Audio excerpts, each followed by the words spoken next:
Good morning,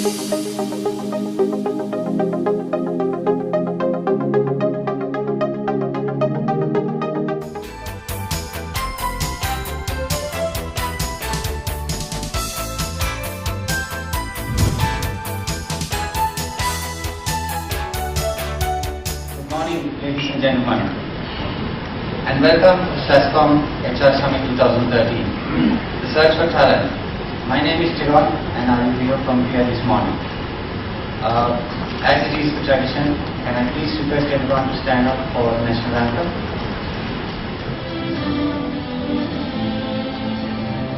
Sri Lanka Mata, of the Sri Lanka, Namo, Namo, Namo, Namo Mata.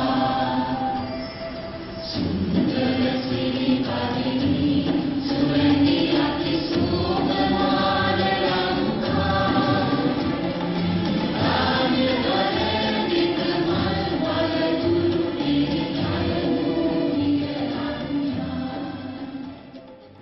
Today marks the fourth HR conference facilitated by SLASSCOM HR Forum.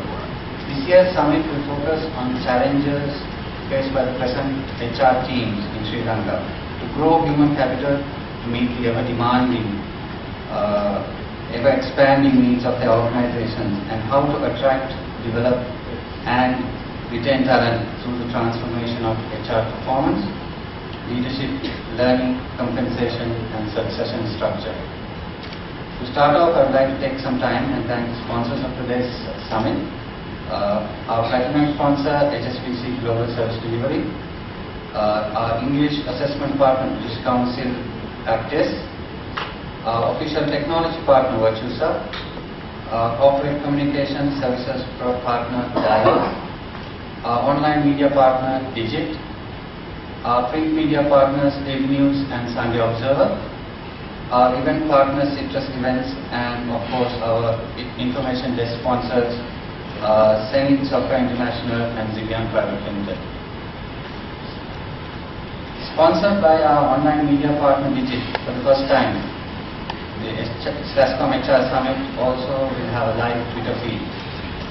Participants are requested to join the conversation at #HR Summit 13.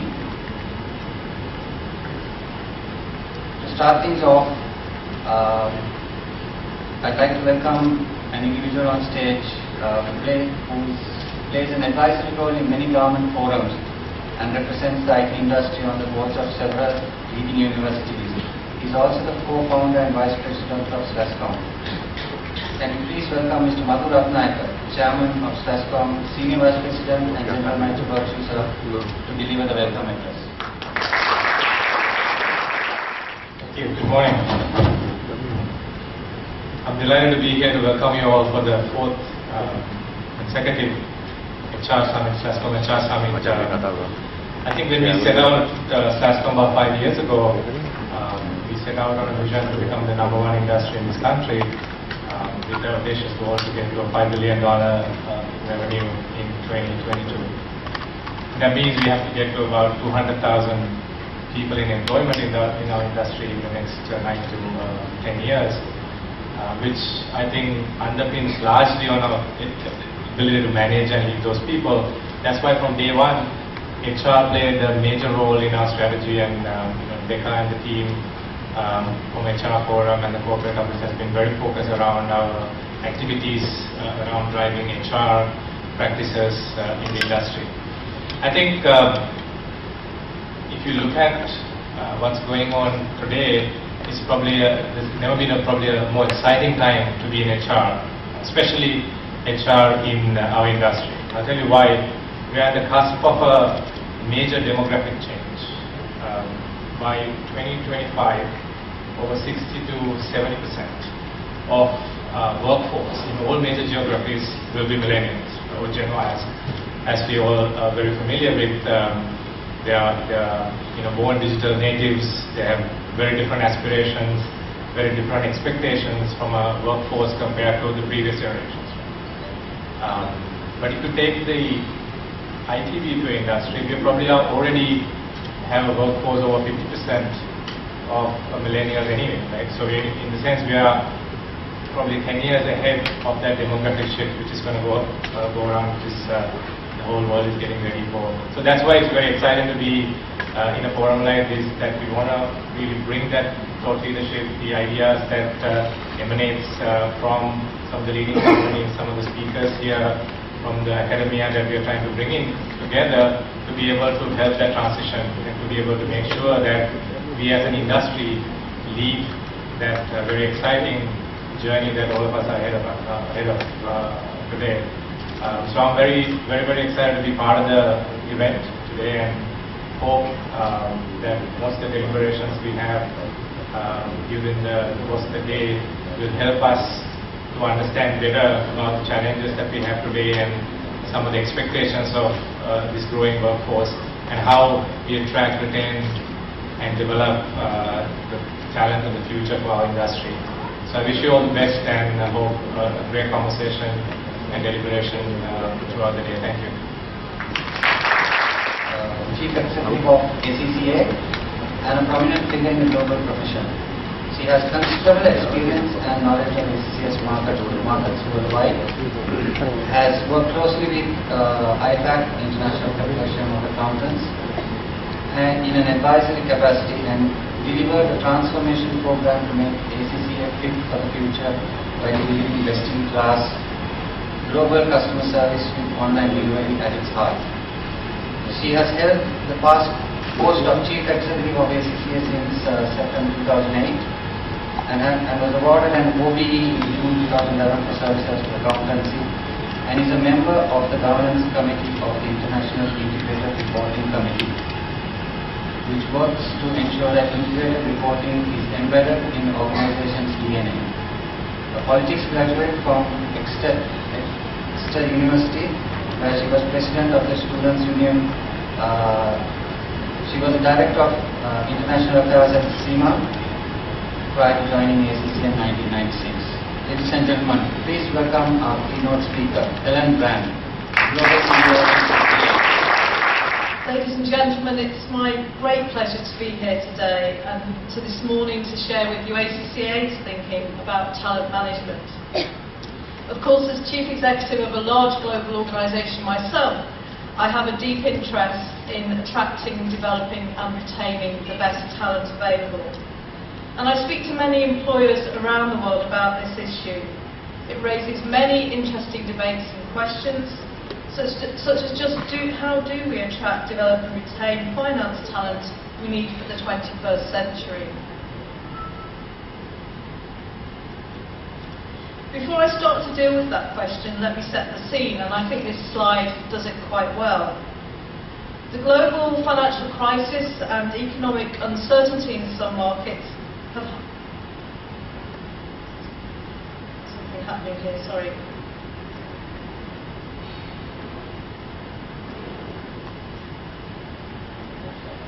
Have heightened the visibility of the value that professional accountants can bring to business. With increasing attention and respect being given to the role of the accountant in business, the profession has an opportunity to help create and sustain long-term value for organisations to a greater degree than ever before. So why the storm clouds on this slide?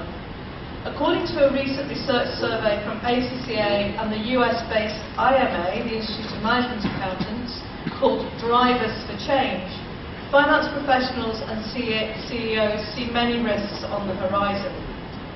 For this extensive research, we asked finance and business professionals to identify the key factors they should be thinking about to prepare for in the next 10 to 15 years.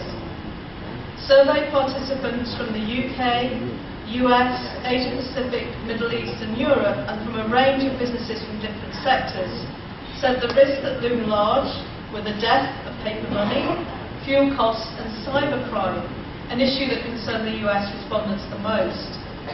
Together, all of these issues create a perfect storm for the CFO looking to recruit, develop and retain financial expertise. Such an environment affects the people strategies of businesses. It affects recruitment policies and practices, and all this has a knock-on effect for the CFO looking to recruit, develop and retain talent. So complexity and volatility rule the world of the CFO. In this stormy setting, for the accountancy profession's input to be effective, finance teams and their leaders must show leadership.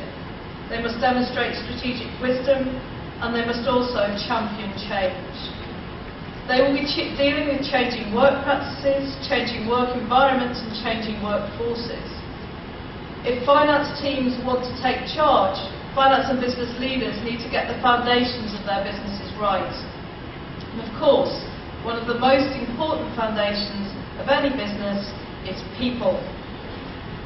Successful businesses and teams are those that have the right people in the right place at the right time. Successful businesses are ready to embrace and leverage the diversity of their workforce, and talent management is needed to achieve this. A talent management strategy helps a business to attract, develop and retain finance staff. A finance team, indeed any team, without an effective talent management strategy will lose. They will not be effective. They will not be efficient. But the more effective the talent management, the more effective the finance function is. Then they are in demand. A great finance function gains a strong reputation amongst colleagues and will be able to work better with other parts of the business. What is created here is a virtuous circle. So let's look at the challenges. Attracting, developing and retaining talent is a challenge for employers. For example, a KPMG survey of 500 senior finance executives found over 50% saying that the difficulty of finding and retaining skilled finance professionals was a major barrier to improving finance function performance. According to KPMG, this talent management issue was the finance executive's primary concern. When you look at some of the challenges faced by business, it's easy to see why it's important to get the most out of people in a finance function. As well as the economic and environmental challenges I mentioned at the beginning of this presentation, there are other challenges to deal with, of course. Tightening budgets, increasing regulatory complexity and requirements, an increased focus on risk management, a demand for greater financial reporting specialisms, managing a diverse and ageing workforce, and many more. And even when a finance function realises the importance of talent management, there are even more challenges to overcome. These challenges raise other questions. How exactly should CFOs and business leaders structure their finance function to maximise their resources and secure a long-term supply of talent? Should talent be recruited externally or internally? What is the best way of boosting internal credibility of the finance function? How can the commercial awareness of the team be improved? And how can the different career aims, expectations and working practices of different generations of workers and customers be managed effectively? Attracting, developing and retaining talent needs to be mindful of managing generations. This is a clear challenge for the present and the future. In the typical workforce, we have Generation X in senior positions, we have Generation Y moving up in their careers, and we have Generation C, which I'll talk about in a moment, just starting out in theirs. Generation Y are the latest generation to enter the workplace. They place high value on development opportunities and career progression, but not always along traditional paths. These are the young professionals looking to gain broad experience. They're the ones taking horizontal career paths, gaining experience in a range of roles before moving into the more traditional vertical trajectory. They're the ones looking for careers outside of mainstream finance roles.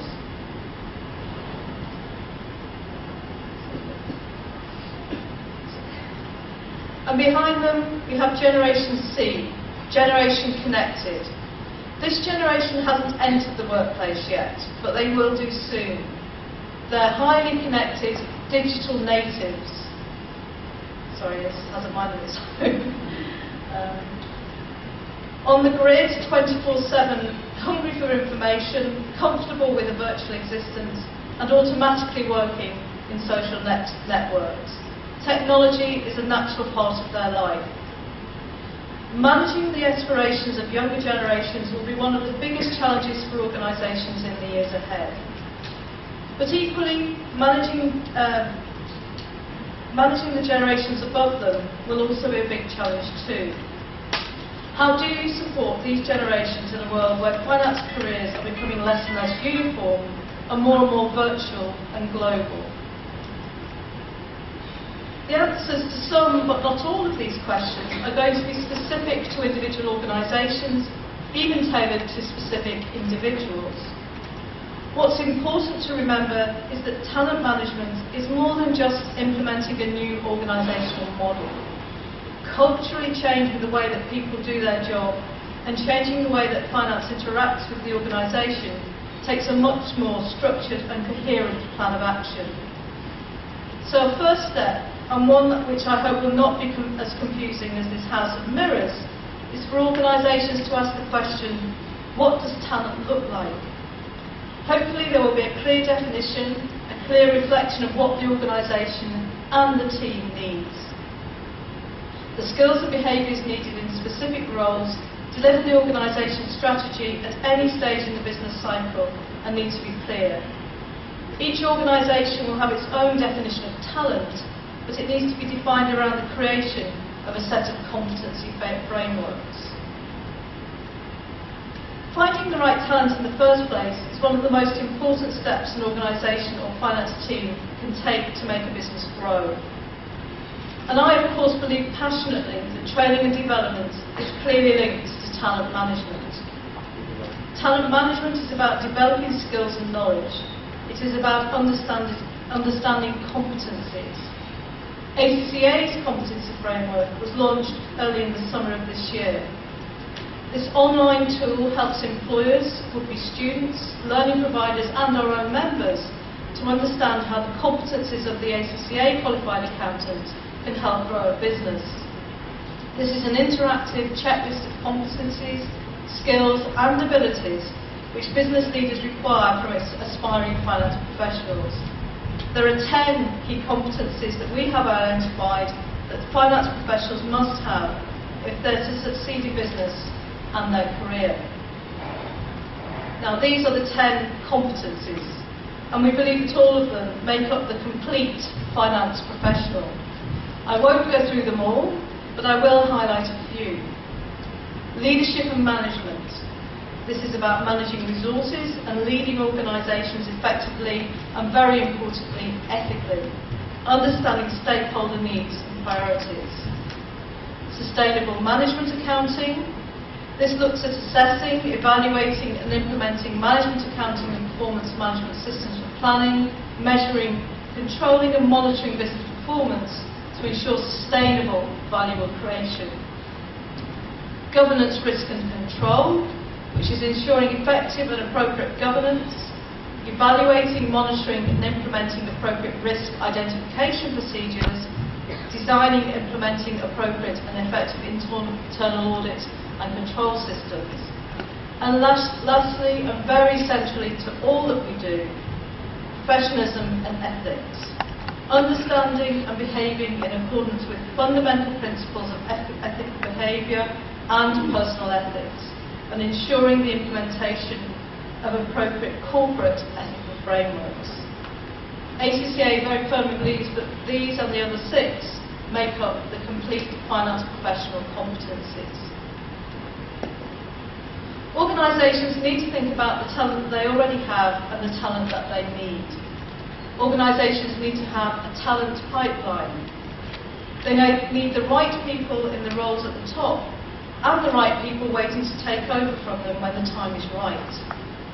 Organisations and finance functions need to know the current availability of talent in the workplace. And they need to know the potential they have to develop the desired skills and competencies.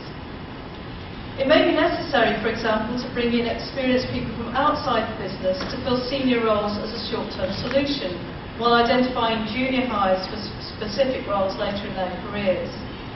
With this in mind, and making sure recruitment takes into account long-term and short-term needs, organisations can develop the necessary talent pipeline. And of course, it is also necessary to put in place a comprehensive range of learning and development activities. Each individual needs to have a structured career path, so those aspiring to reach a certain position know how to get there and which skills they need to develop. Next steps always need to be clear. Targets and objectives need to be clear too, and they should always be aligned to the overall organisational strategy to ensure everyone develops in the right direction, and so that the strategic jigsaw fits. Looking at finance, the ACCA qualification covers everything that a professional accountant needs to know. It's a complete syllabus, and no important areas of knowledge or skill are left out. Particularly important is that, as well as covering vital areas of strategic management, risk and planning, it also covers other key areas where finance professionals need a firm grounding, including, of course, financial reporting, tax and audit. Now, even though it presents a challenge, this diversity of culture can bring great benefits for a business. It's not a threat, it's an opportunity. Diversity isn't an issue of ethics, morals, gender or culture, but an opportunity to drive innovation and embrace different experiences, viewpoints and mindsets in the team. This can enable organisations to innovate, to challenge perceived wisdom and to challenge business as usual. By promoting a range of skills, business cultures, perspectives, learning styles and experience, an organisation can generate plenty of positive, creative friction. Different ideas and ways of doing things can meet in business and end up producing new ideas and new ways of doing things. Diversity really matters in business. It's about finding the right mix of talent to represent different experiences and to help bring a range of different opinions and insights to decision-making processes. It's about ensuring that employers seek the right individuals from the widest possible talent pool. The business world needs to be diverse and accountants need to be diverse to serve it. To marshal this diversity and creative tension effectively, though, organisations and businesses need effective talent management. Effective talent management helps organisations, businesses and finance teams to sustain value no matter what changes are happening to the staff that come into the organisation. So I'd like to end with a quick overview of a new report from ACCA and IMA, our strategic partners who are based in the US, and this is called Future Pathways to Finance. This is one of the largest ever global studies of current and future CFO career paths. The report outlines the career routes that present CFOs have taken to become finance leaders and addresses the critical question for those seeking to become the next generation of CFOs: how do I get there and what experience do I need? I do believe that this report is essential reading for companies wishing to develop their future CFO talent. It is also essential for those professionals with ambition and talent who wish to become future CFOs, whether it's their next career step or something they aim to achieve over the next decade or more. The report offers up 10 recommendations for the future as shown on this slide. Ultimately, tomorrow's finance leader will need to bring deep change management capabilities because the finance team will need to be continuously re-engineered itself to ensure it is most effectively aligned with the business. The report includes insights from CFOs from around the world about how they got to where they are today. And I'm going to just share with you two of the insights, which I think sum up the drivers behind attracting, developing and retaining talent. So firstly, future CFOs need managerial leadership experience to build strong teams.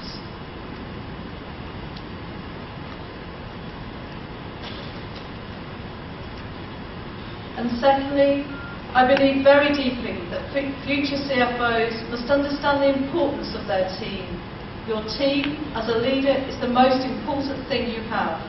You can only be a successful leader if your team is successful.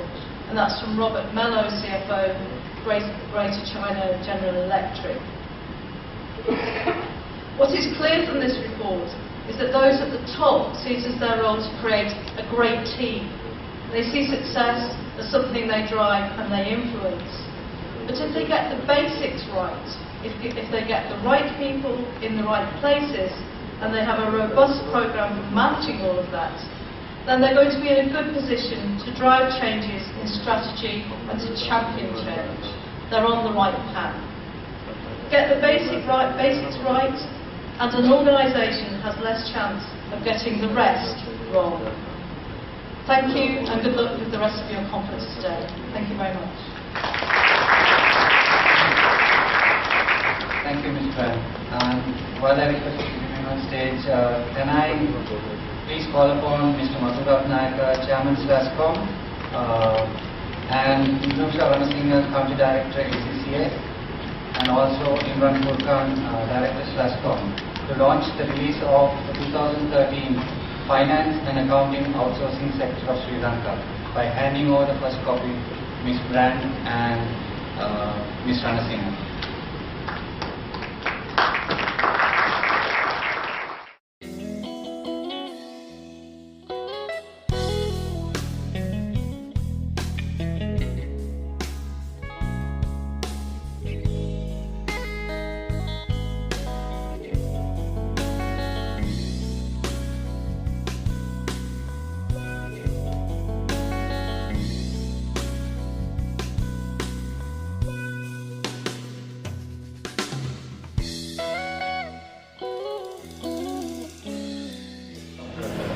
He holds a PhD and an MBA from the Postgraduate Institute of Management, University of Jawaharlal, and a BSc in Electrical Engineering from the University of Morocco. He is a Chartered Electrical Engineer, a member of the Chartered Institute of Management UK, and an independent director of a development bank. He likes to identify himself as one who transitioned from being an engineer of electrical to an engineer of hearts and minds. Speaking about positioning value of HR within management, please welcome Dr. Ajanta Damasi. Thank you, SLASSCOM, for inviting me to be part of your annual endeavor. How I typically start my discussion is by greeting you all. Good morning. Good morning. Come on, it has to be a more vibrant good morning because SLASSCOM is a vibrant, dynamic sector of the economy. Shall we say a better good morning? Good morning. Good morning. Thank you. That at least shows the point that you are still biologically awake. Okay. So my task is to take you through, or rather share some points to ponder what we would do with regard to positioning the value of human resources. So this has been my second home for the past 9 years, I would say. And this is my summer home where I go teach international human resource management. And these are some of my social involvement for the past 10 years or so.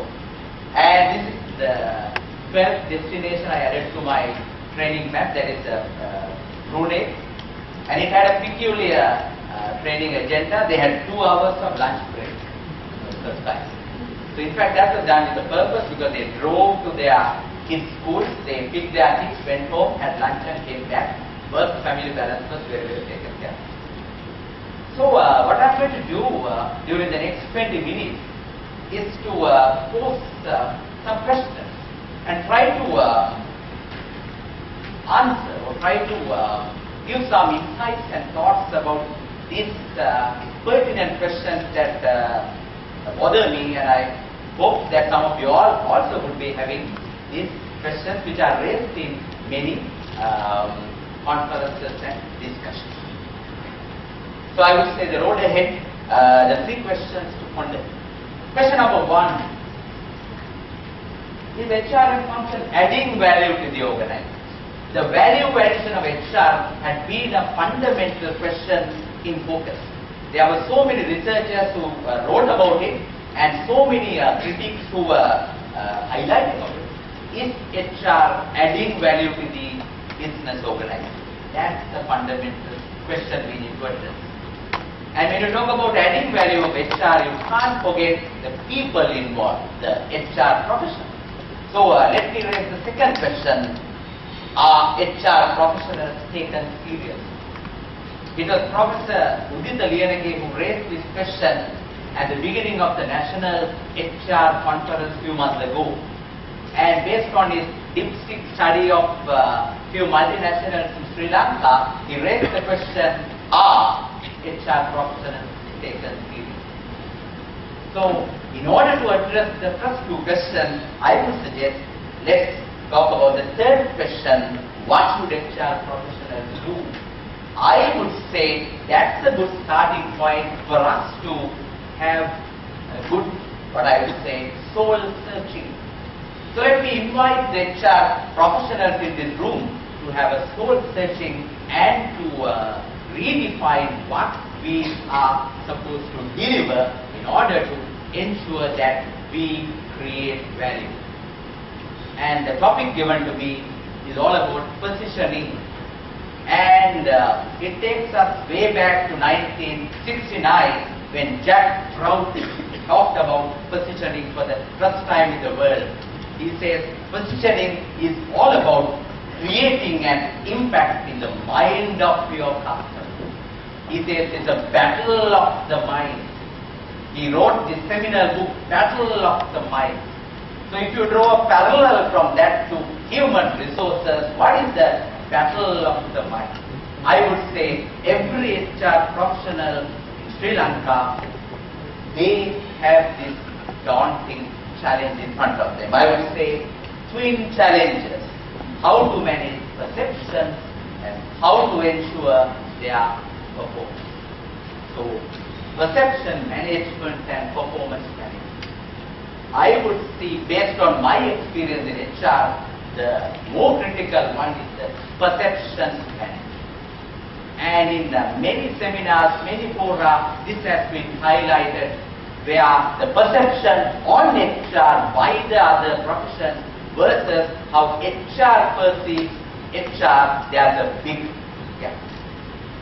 HR might think we are doing the best, we are delivering the utmost, whereas the CEO and CFO and the others might think completely different. So let me share my thoughts about how to manage perception. It takes me back to the time where I did a research involving 50 senior managers representing Sri Lankan business organizations, and I asked some fundamental questions from them.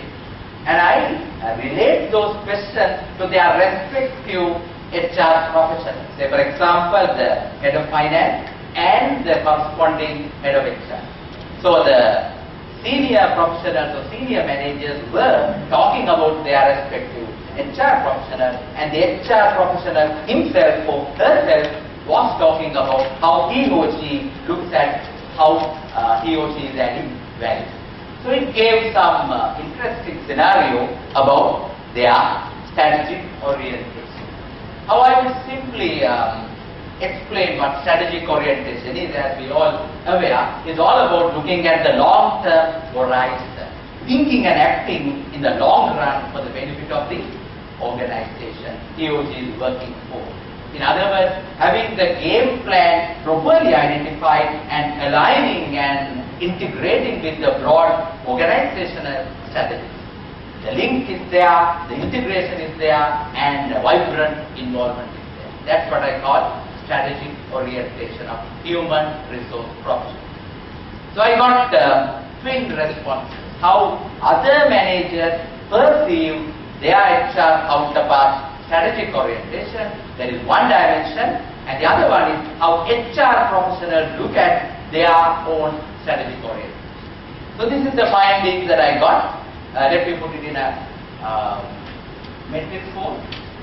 So the senior manager's perception high and low, and the HR professional self-assessment high and low. So rather strangely, I got only 20%, where senior managers perceive their HR counterpart as being strategically oriented, and they themselves confidently perceive or they identify themselves also as strategically oriented. That is only 1 out of 5. So the harsh reality is, ladies and gentlemen, we have a lot to do. We have a long way to go in order to ensure that we manage the perceptions better. And it's sad to say that this perception gap has not been sufficiently addressed by the HR professionals. I can give you few examples. I did this study a few years ago, and recent study by MTI Consulting confirmed some of my findings. So what they shared at a leading forum recently is that 90% of the CEOs in Sri Lanka believe that HRMs are not worthy of being on their boards of directors. And further, because they lack business acumen, financial sense and strategic involvement. This is the reality in front of us. This is one side of the story. Then what about the version of the HR professionals? What they would say is that 40% of the HR reps, on the other hand, believe that they can't make it to the board of directors because of misplaced negative perception. So we are in the jungle of managing perception. How others perceive HR and how HR perceives HR. So it takes me to my South Asian regional study, which I did as part of my doctoral study. So this is what I got as an outcome. I will not go into details, but 2 fundamental aspects that I would like to highlight. One is where the personal factors contributing to strategic orientation are high, and the organizational factors contributing to strategic orientation are low. I would identify a thing called opportunity deficit. In simple terms, the HR person is ready to play a strategic role, but there's no invitation, there's no opening, there's no opportunity from the organization point of view. That is one scenario I see very clearly where some young, upcoming HR professionals get frustrated. That is one scenario that I see in Sri Lankan business sector particularly. On the other hand, I have spoken to many CEOs and they lament that they have plenty of opportunities for the HR person to come forward to add value, but they are not ready. That's what I would call the competency deficit. So there are opportunity deficits at the same time competency deficits. How do we manage the two? Competency deficits, HR person has to take an individual responsibility. And the opportunity deficits, the organization has a role to play.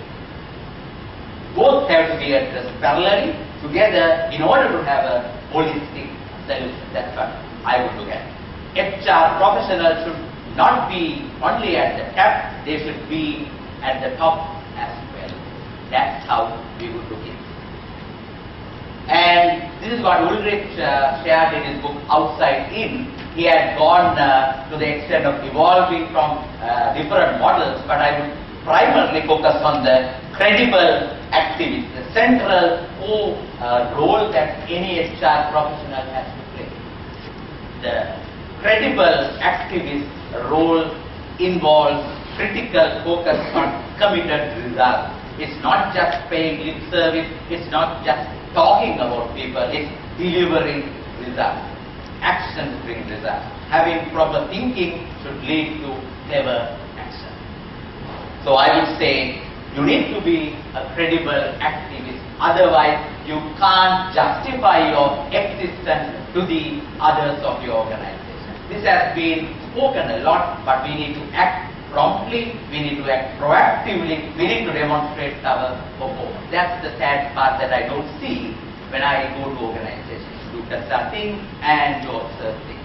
So the credible activist, or rather making sure that you are ensuring your credibility in action, is utmost important. In doing so, I would say you need to add value. So I would prefer to talk about two values, and the values that C of us would be talking more about, but Helen was talking more. I would say that's more the economic value. And you can't simply have economic value without the values, the plural part.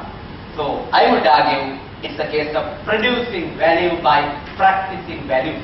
You need to practice values. You need to have the right behaviors in place. You need to ensure that people behave accordingly in order to achieve expected results. So, value through values. The light would emanate when you have the base in order. How can we do that? So, what are the practical things we can do that? So, one thing that I get really frustrated when I go to seminars, they say HR should be strategic, HR should be strategic, HR should be strategic. But they never talk about how. So, let's talk about how. What are the practical things that we can do in our organization? So, I would propose it's a case of adding value, creating value, ensuring that you are into the value creation business. Interestingly, this is from Professor Dave Ulrich when he shared this with us. Value, remember, is not what you give, it's what the others get. Value is not about what you give, but what others get. So, value is determined by the customer. So, HR should have that reality in their mind where it's an outside-in approach, where the value generated by HR, the value created by HR is measured, assessed and appreciated by others. Internal customers as well as external customers. That needs to be clearly in the minds of HR. How can we do that? It's a matter of 7 Gs. I'm very happy to share my model on HR. I've written papers on it and I'm going to write a textbook on it. So this is my way of looking at HR. First, starting with the goal, the strategic direction, what the organization is keeping in mind, beginning with the end in mind. In line with that, you need to get talent. Get the right talent with the right competence, with the right commitment, with the right contribution. 3 C's in action. So, it's not just enough, you got to give the right remuneration, the reward, recognition and so on. And then you need to grow them, you need to grow talent by giving them training opportunities and development opportunities with adequate coaching. And you need to glue them, engaging them in binding them so that you will not lose your high performers to your competitors. And again, it's a case of gluing performance on one side, potential on the other side. You need to ensure that they are performing to the current requirement and they have potential to reach the future. Both have to be taken care of. In addition to these 6, I would propose the guarding part, where the policy framework and the value framework, ethical behavior has to be in place. The normative control, where people are controlled by a set of values. Sometimes I call them core values. And I go to organizations and I ask them, do you have a set of core values? And they look around and ask core values. Might happen. So the point is that you've got to have the guarding action as well. So these are the 7 Gs I will propose. So the strategic HRM, if it is taken seriously, when the HR professionals manage their perceptions and when they start performing, it goes through different stages. As Professor Lieneke shared with us, people-averse organization might become people-aware organization. And they become people-aligned organization. And finally, they would become people-centric organization. I think in SLASSCOM, the member companies, they have to be people-centric in order to get the best out of the right talent producing right results in the right context. That's where the HR maturity is demonstrated, it's shown, and HR will be taken seriously. Having said that, you need to thrive in turbulence. I was talking to a few HR professionals yesterday as a way of preparing for today, and one leading HR professional from a bank said that there's a turbulent time, the gold prices have come down, so the bank is well behind their expected profit target, and now the challenge is for HR to ensure people productivity. So when you have turbulent times, HR professionals can thrive. That's an opportunity that they need to grasp and to deliver value. Having said that, finally, what is the future of Sri Lankan HR professionals? I would argue it's a case of moving from the current state of narrow focus on personnel and administration. Rather sad to say that I know Niroshan Silva, who was heading HR Professionals Association who introduced the National HR Awards to Sri Lanka. And I think Mr. Samita Perra will join us, the President of Institute of Personnel Management. I didn't see Samita yet. But we need to move beyond this to the level, be a strategic contributor for organization success. So there are impeding forces, there are impeding forces. So I would identify three impelling forces. First one, committed HR professionals. That has to be, ladies and gentlemen, you committed HR professionals. And competitive pressure. When there are competitive pressure, there has to be focused on the cutting edge factor because people drive this. And you need to have the visionary leadership in action. If the leadership is not visionary in looking at the future, there's no future for HR. Unfortunately, we don't have visionary leaders. We have some visionary leaders. That's the reality. So these are the impelling forces, and rather sadly there are impeding forces as well. So I would say sometimes competency gaps in HR professionals. If someone cannot do any other professional work, they are dumped into HR. HR becomes unbearable. So HR professional becomes the lapdog of the mad dog, you know, the mad dog. And there might be a case where overemphasis on administration aspect. Even though the designation is HR professional, he or she is doing more admin work. I recall in a particular multinational, I had a similar situation where there were so many experts coming and they bring their families, they bring their animals, and one engineer came with 2 cats and 1 dog. All 3 needed quarantine certificates. And there was no one in the organization having an action in their job description, you should take quarantine certificate. So it landed on poor me. So I was doing animal affairs then, the human resources. So that's the overemphasis on administration. And also, if the leader is not interested in HR and no encouragement from the top, there's an issue. I remember one Italian boss where we were working, he used to come and shout, "Where is my EBITDA? Earnings before taxes, interest and amortization." He was interested in that and only that, nothing but that. So HR went down the drain. So you need to manage the forces. It's a force field analysis. Impelling forces should overcome impeding forces, and then the future will be bright. And we can make sure that impelling forces would overcome impeding forces in order to do that. So let me invite you to embark on that journey in moving from narrow personnel to broader strategic value-adding role of HR. And I hope this is not your mindset right now. We would entertain questions at the moderator session, I hope, at the end. So may I suggest, have clarity, sammaditi. You need to have clear idea of what is my role, what is the expected role that I need to perform. That clarity would lead to commitment. And when we do that, as Aristotle said, what we are, what we repeatedly do. So when HR professionals keep on adding value, being clear and committed, then the perception will change, then the performance will enhance, and they would be taken seriously. And you have a role to play with we, it's up to me. Don't blame anyone. Don't complain that there are no board positions for HR. There's no point complaining. Reach for it and achieve it if it is right.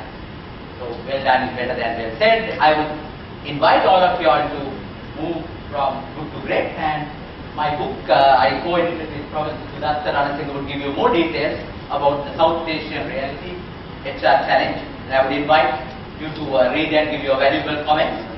And finally, it's a journey. May the journey continue from good to great. Like Jim Collins said, from a highly capable individual, you need to reach the great HR professional. It's a good to great HR hike, I would say. So let me invite you to embark on that hike and move from good to great. May the journey continue in delivering results, in adding value, in making your organization better, in making Sri Lanka a better place. With that warm thoughts in mind, let me wish you good luck, all the very best, one voyage, happy journey. Thank you very much.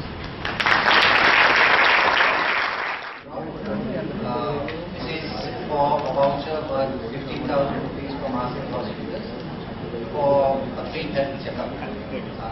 call upon Nika Fan, Director SLASSCOM and Head of HSBC Service Delivery.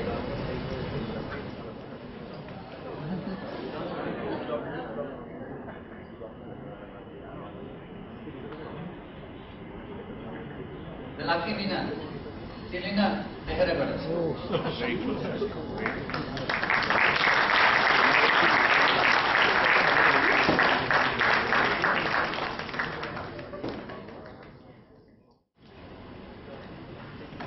Thank you, Nika. While we thank our sponsors, Asari Hospital, for that valuable gift voucher, I'd like to also take a bit more time and recognize our sponsors for the evening. Sorry, for the day, and it's because of them that we've been able to make this event.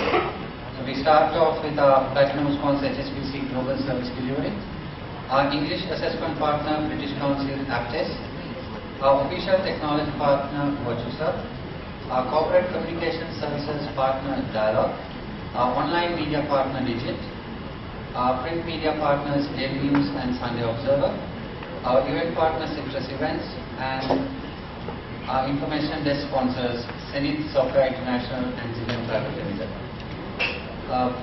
Just a quick update again. We sponsored by our online media partner, Digit. We do have a live Twitter feed that's going on.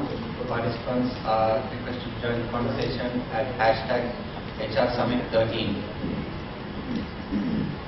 Now, back to the summit. Our next speaker is a charter member of the Institute of Directors, an honorary fellow of the Association of Professionals UK, a member of the Institute of Training and Development, a JCI Senator, past National President and Prime Graduate. He's on the University Grants Commission, Standing Commission. He's a visiting lecturer at Colombo University and was the past President of the Association of HR Professionals in Sri Lanka. He holds a Bachelor's in Business Management from HRM Australia, an MBA UK, an NLP Masters from Society of NLP Trainers UK, and is a Wellbeing Specialist, HPGI and DISC Profiler. His forte is the engineering organizations in operations and logistics, restructuring of HR policies, and mediation and or facilitation of union negotiations or disputes. He trains 68 topics, consults to over 15 companies currently, a counselor, an NLP trainer, and a person that loves interacting with people from various backgrounds. His topic is Designed to Succeed, Organizational Development for Talent Management. Please welcome on stage the Director General Manager of United Group and Managing Director of Training Consortium Private Limited, Mr. Niroshan De Silva. Leonardo da Vinci once was approached by two young people who walked up to him and said, "Could you tell us about your life and work in one of our seminars?" Leonardo, of course, jumped and said, "Not a problem. Just give me about 2-3 weeks to prepare." Not having 2-3 weeks to prepare, the young guy said, "Well, can you shorten it down to an hour?" Leonardo said, "Oh, of course, not a problem at all. But that would take about a couple of months to prepare." Baffled by this, the guy thought, well, if it's a shorter speech, it probably would take a shorter time to get prepared. And said, "Try a half an hour." And Leonardo obviously turned around and said, "Well, possible, 6 months." Not even close to being Leonardo da Vinci. However, I'm sure many of the eminent speakers would find it challenging to cover the weight of topics within that 20 minutes. So here goes, of 15 years of work of restructuring businesses in 20 minutes. Designed to succeed. Many eminent speakers today would talk about varied, allied, connected topics. They talk about talent. They talk about the role of HR. And today my role is probably discuss about the tapestry, but concentrate more on the design aspect. And Dr. Ajanta, you were perfect when you said the competency level and the professionalism of HR in this particular field needs to be developed as well, in addition to the many other competencies required. Let me get some views. Only to just add value. I have just 3 slides. Next slide is. But if you can understand one slide, the next one, you covered HR. Structure follows strategy. So in the absence of strategy, questionable is your structure. You ask the question, where do you see your business in the next couple of years? And many would go, well, it's like this. We want to grow. How? How would you want to? Do you want to downsize it? Do you want to have external people joining in? Buzzwords flying every time CEOs go for a conference? They come back and there's a lot to discuss. They will talk about many, many aspects. And then you have the HR words that come in. Business partner. Partner in business. And many will turn around and say, HR people are not partners in the business sphere. But I actually believe the contrary at times. HR people know what the business is all about, but sometimes lack the technicality, and nobody's there to give it as well. Take a simple job description which you and I would need to write on a mundane Monday. And if we are talking about the IT industry, here you are trying to draft a JD of a position you've never heard of a technical area the head of department doesn't know of a technology that is emerging right now, but no one knows to begin with. And then you go on Google, the savior of all. You type the designation on Google and hope that the answer will come. You are even cheeky to put a word in front, job description of, hoping that someone by mistake has uploaded a fully fledged JD that you can print and call your own. And then they say, we don't know the business. Because we don't know what JD to write. Question, my friends. How much can the HR professional know? Quite a bit. And I hope the next slide, which is within the professional domain of HR, is absolute minimum. Even though we could be criticized as not knowing the core technical competencies of the business, although we will be the partners who will be writing the technical competencies or writing the check for the consultant who writes it for you.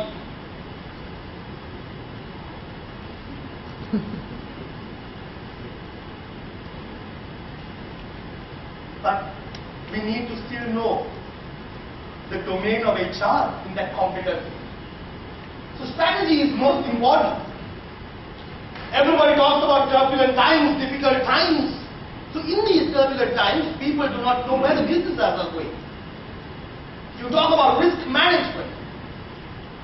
Gone are the days that you speak of risk management only in the financial terms. If you had to downsize the business, or the right word these days, right-size the business by 20%, what would you need to do? If you were in the manufacturing field, take apparel for example, somewhere in the region of 1.67 to 1.8 million people out of 6.5 million people fully employed are in the garment industry. A 20% drop in the sales in Europe can almost cripple us. Do you have an actuarial ability to understand and forecast and work for if that eventuality and scenario were to happen? questionable. And here we are talking about structure. Do you have a contingency plan if you need to downsize? Do you have a contingency plan to increase? I was working with an NGO many years ago as a consultant. Here we had 200 people. National disaster. We just needed 1,400 in 1 week. Recruitment policy, we couldn't find it. Recruitment strategy, I think I like your face.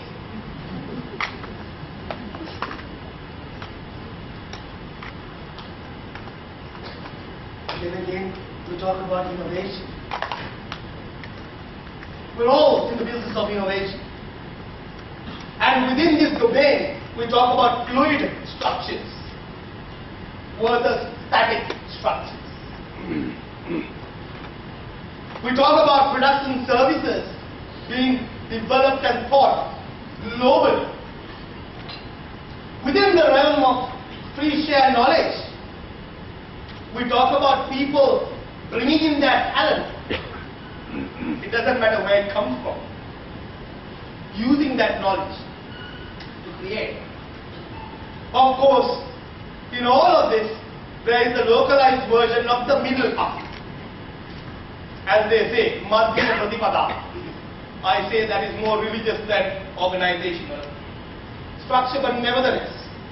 So you have a strong core team and everything else can be better. Organizational structure, my friends. Some might argue, and many academic books point to it, that having a fluid structure is having a strong structure. Yet, every time we HR people embark on our daily duties, we are told, have a structure. And that very structure is what we do not have at times. How could you do a performance appraisal in a context where your work teams are in projects all the time? Is your PMS strong enough to manage that? Because you certainly cannot put them in a structural environment. It is fine if it's a few people, but if it's huge, then you are in trouble. Now as I muddle the entire story, thank God it's 20 minutes. Because the good thing is, I'm going to tell you what this entire domain is. And as small as that font is, that basically, my friends, is HR on one page. HR on one page. Oh, well, you can add a few more squares. Many good speakers today will talk about strategy alignment. My job is to talk about work solutions, organization, design. How can you have a design when you do not know structure? How can you not know structure? Because you don't know business alignment. You don't know what differentiates you. You do not understand perhaps the critical workforce segments, the risks involved, the talent map, that whole gizmo, that which I am not going to talk about. But without that coming into place, what structure are you talking about? We're just building it, hopefully by drawing a few lines and knowing very well it doesn't exist. I look at organization structures and I look at people, and sometimes companies tell me, look, this guy is here, but he's not here. He's actually paid by these fellows, but sitting somewhere else. And by the time I figure out the entire organizational structure, I ask them, can't you move this around?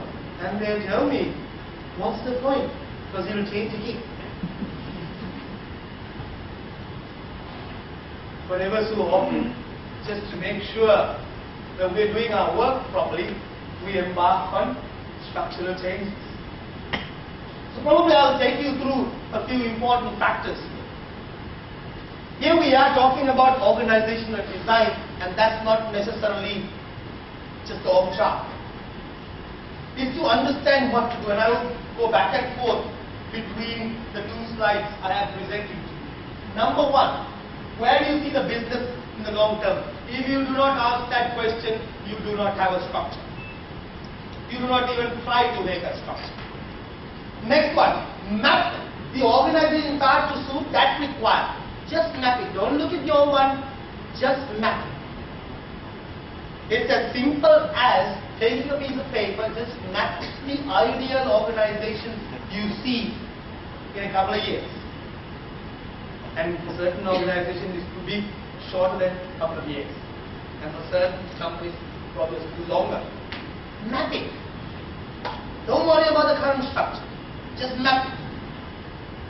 Correlate the current organization structure to see the deviations.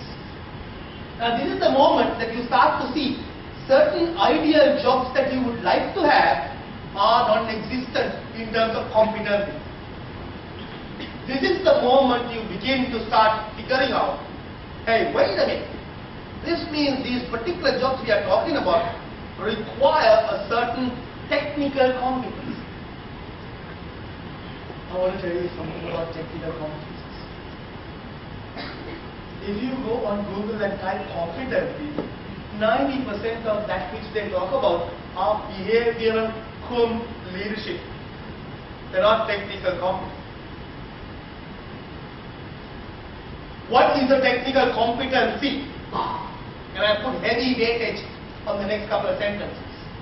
The technical competency of an HR person is the technical aspects of being able to understand every one of the functions you do. I.e., let's say you are doing recruitment. Do you have an ability to profile people? Do you have the ability and understanding of how to conduct a professional interview?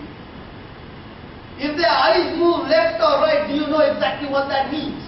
They're not twitching. Technicalities. You have your performance management skill. You have your training and development. Everybody talks about quantification of training and development. Google cannot help. I think the .com will. Because quantification of training and development stems from the competencies they ought to have had, don't have, given, check, and the deviation. Or you can come up with some nice mathematics with it. That's how we handle the people. But nevertheless, you still have to have the basics from it. So if you do not have a technical competency map of the jobs, how do you actually write a proper JD? The job description. And if you do not write a proper job description, how are you going to attract the right talent for the current organization and the future organization?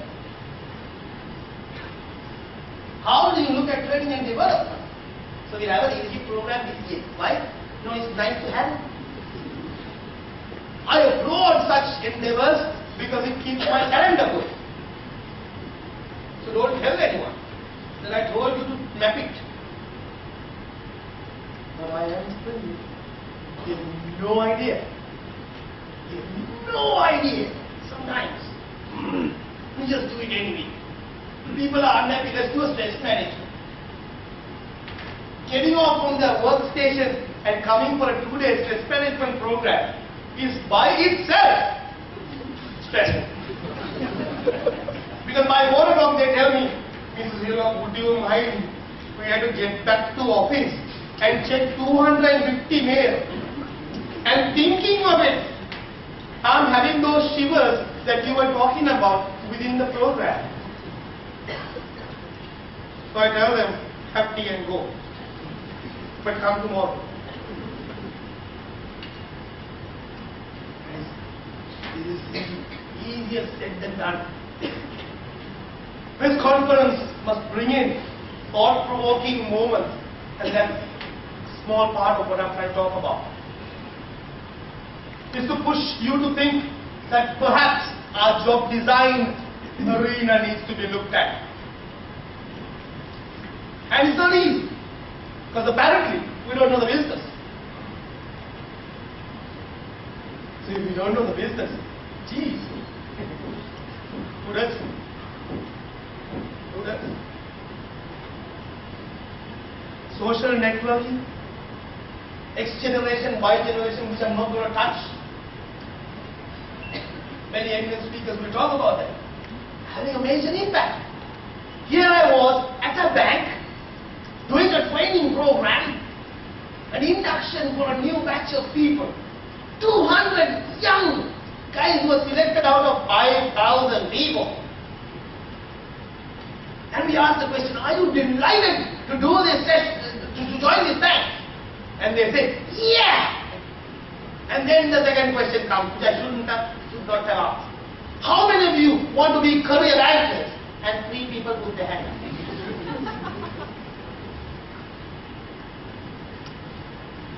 During tea time, I got close to another guy and asked him, why in God's name did you join this bank?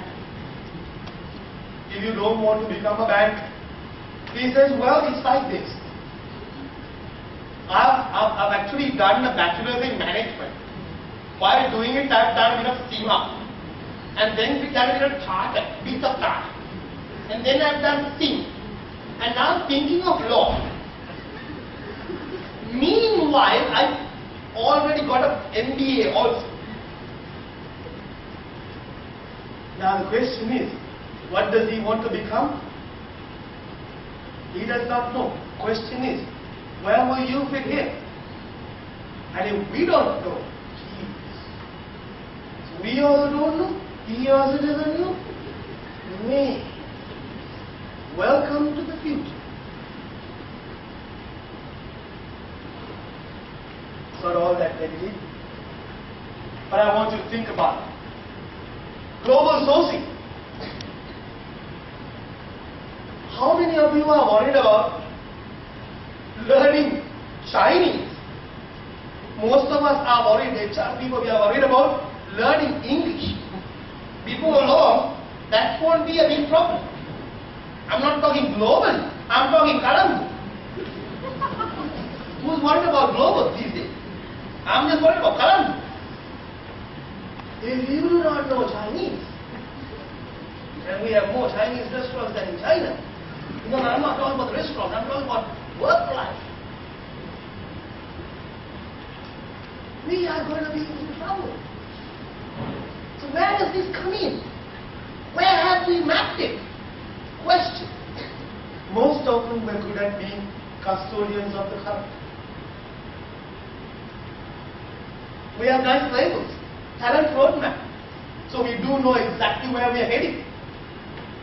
We have matrices to dazzle board meetings. We have succession plans and we are not sure whether the successor will be there when we need them. We only know critical people. We have accelerated development. What do? Send your exco for 1 week in Singapore. Because in Singapore, they will be much better. Accelerated development. So my friends, if you truly want to have a robust design, you probably need to look at not just this, but the entire tapestry of HR and then coming up with a structure. And only then will it have enough power to withstand the turbulences of organizations. Yes, this can be shared. No, it was not built by me. It's an adaptation from another consultancy firm, but of course, few mutations and changes made. Deloitte came up with this many years ago, but many changes have been slightly altered here and there. Of course, I have trained with them, so I thought we do have the permission to do so in Switzerland. Career and customization. Time bars going into detail but only to be strong enough to ask the right questions. I have been fortunate to work with, probably even lead amongst equals in some of the best HR people in the country for over 2.5 years when I was president of HRP.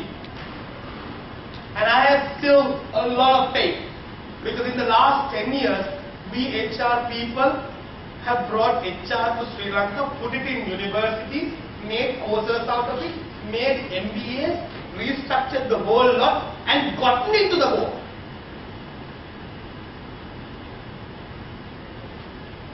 But if you want to stay there and show that you are valuable, this is one little piece of technicality I would like you to go through. And if you will be known as the person who structured the organization, who brought together futuristic thoughts, put the people together and held it strong, then and only then we would have the right to be respected within those positions. And I have no doubt that you will do so. Work on it, look at the technical, the science, not only just the art of HR, the fluffy part. And I can't blame you, because administration takes the better of us day to day. We walk in there, somebody walks in with some fire which we have to put out. True.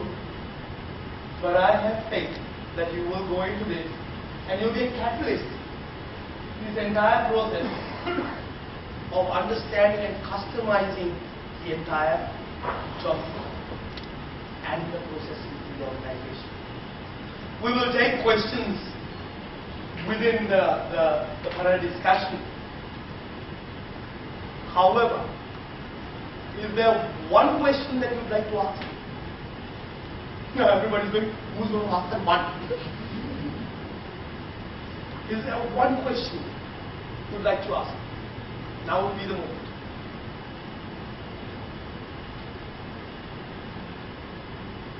Okay, two then. You can be one or two. Anyone at all?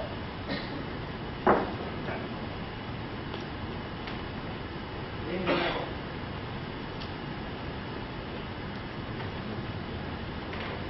Either the presentation was too powerful, you got brown by it, or you're still thinking when you get back to it. And I hope it's a bit of both. So I leave you with this thought, not quotations from anything. Believe in yourself, but check constantly on your technical ability to earn the right to be respected in this profession. And if you do that, positions will always come. And any profession, remember, when they turn around and say, whether it may be the finance, the marketing, the CEO, when he says, well, you're not very important because the others are, tell them, even they are hired by us. Have a lovely day.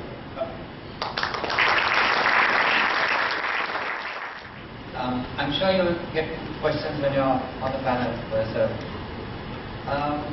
Moving on to our next speaker. He will be talking about attracting talent. He's a passionate speaker and a committed human resource development specialist. He's amongst a handful of HR consultants in the Asia Pacific region that specializes in performance prediction, profiling-based recruitment, and rapid competency development in adults. Today, he works closely with select organizations that value innovative, results-based HRD solutions, specialized organizational challenges, and has pioneered several adult learning and performance prediction models that are currently being used by global organizations to meet specific challenges in training, recruitment, and performance management. He is one of Sri Lanka's most sought-after trainers. He is known for his acclaimed sales, communication, change leadership, relationship management, and contact center training. He is a partner of choice for many organizations that require results-based competency training for their staff.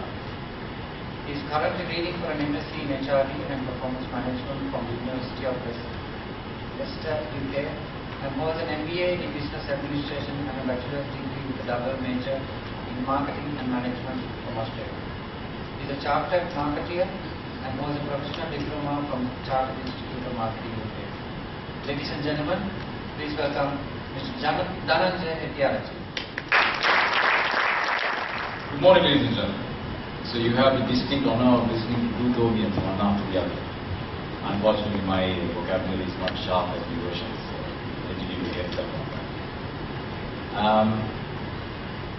I want to talk about something very simple but very important.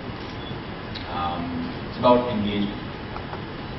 And how can we create engagement to celebrate the heroes in our organization?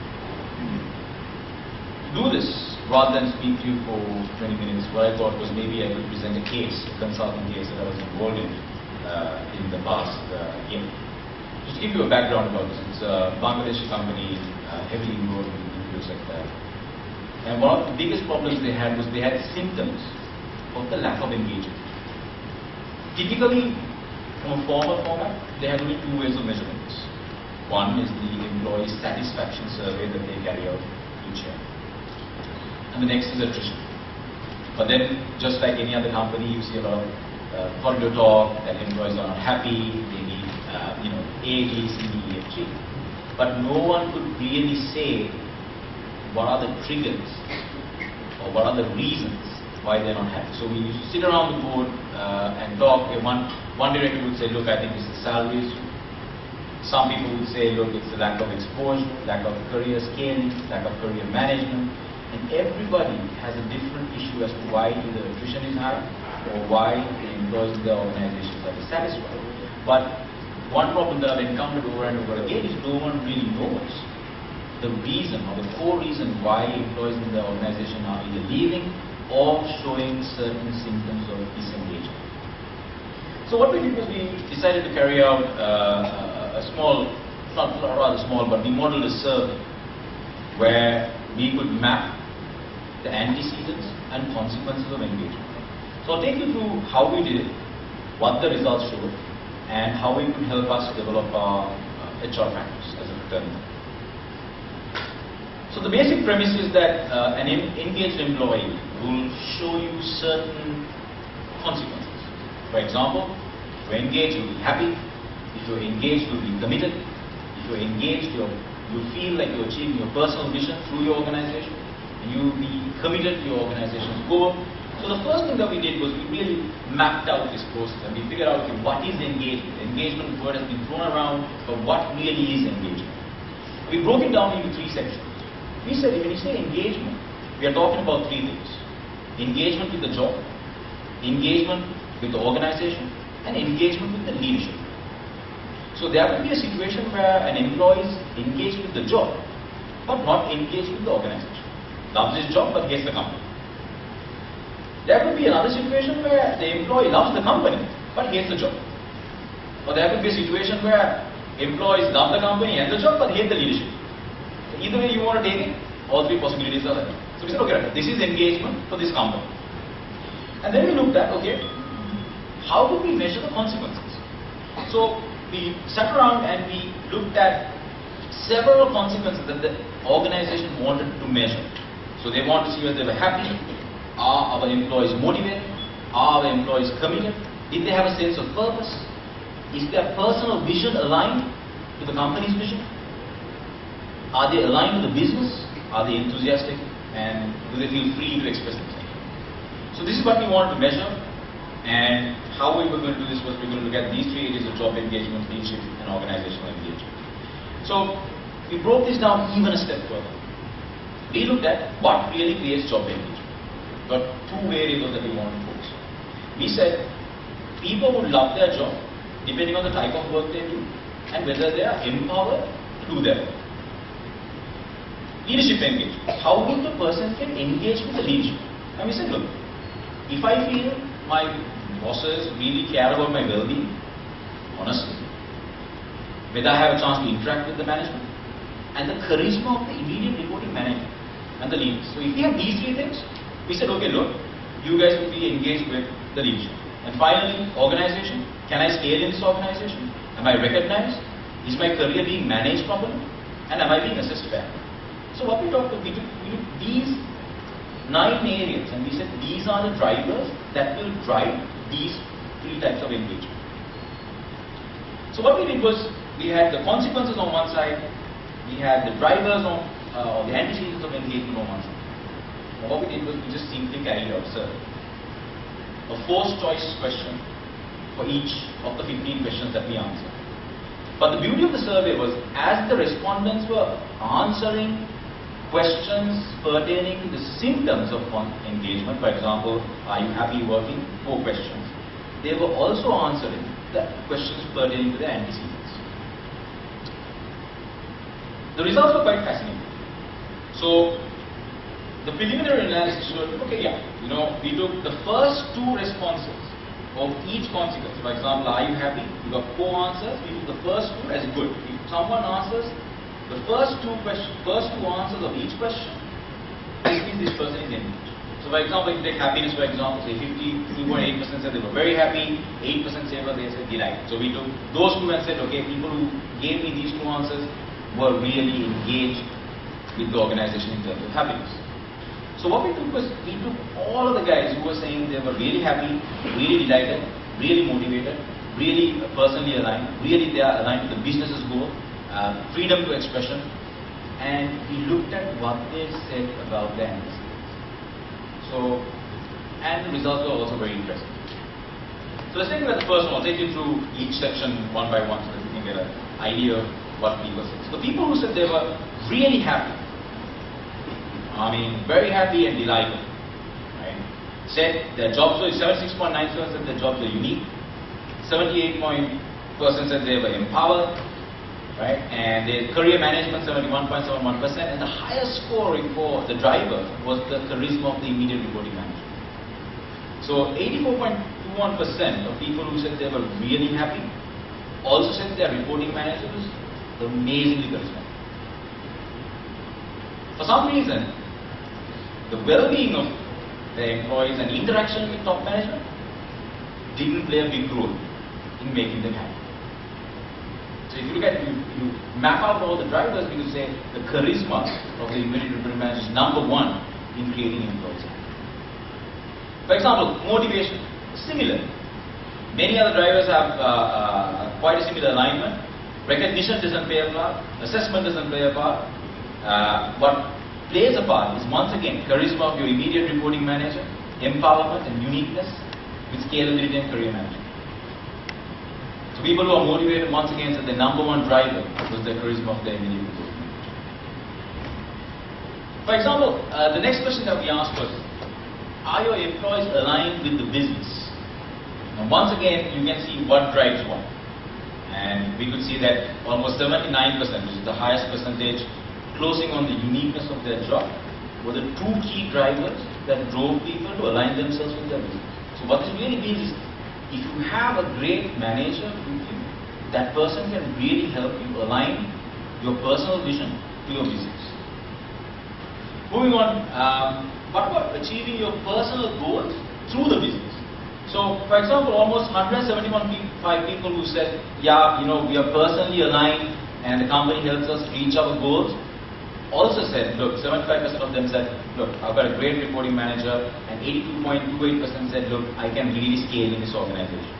So really showing them that scalability and having a great reporting manager, once again, are key factors in people understanding that they can achieve their own goals through the organization.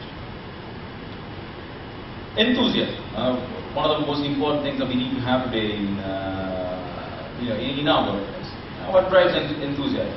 Take a look at the slide, pretty simple. But once again, 80% charisma of your immediate reporting manager, scalability, uniqueness and empowerment. What didn't play a part? Once again, their perception of whether they're being treated well, interaction with top management, once again, and recognition didn't play a big part in enthusiasm. What really played a part in enthusiasm was the career management.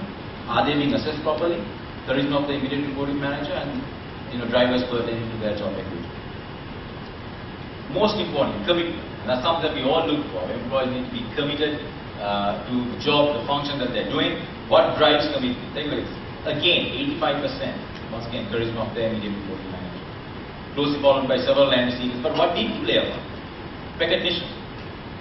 Recognition didn't play a part in really getting employees committed. Everything else plays a big part for it. The uniqueness of their job, the empowerment, charisma, well-being and interaction once again doesn't play a big part. Scalability and assessment plays a huge part.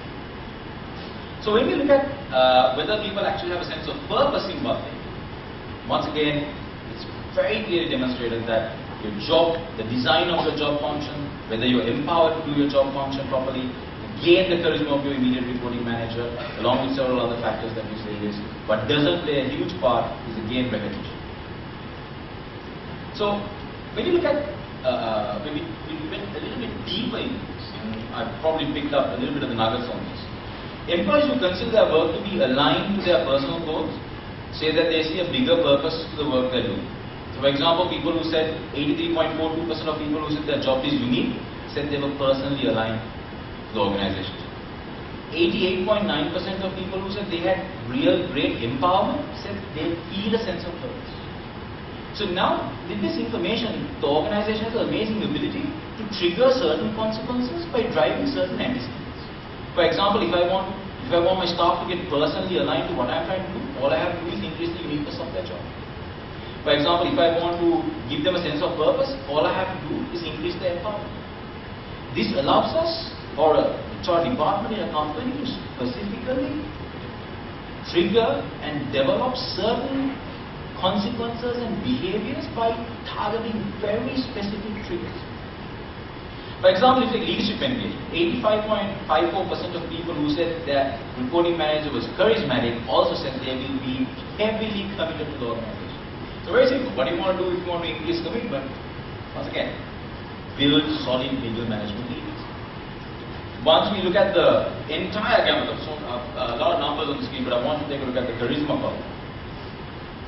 5 consequences of engagement are triggered by the charisma of the immediate report. And this is a solid finding that we found out. So basically what this means is if your immediate reporting manager is crap, if he sucks, your employees will not show 5 consequences.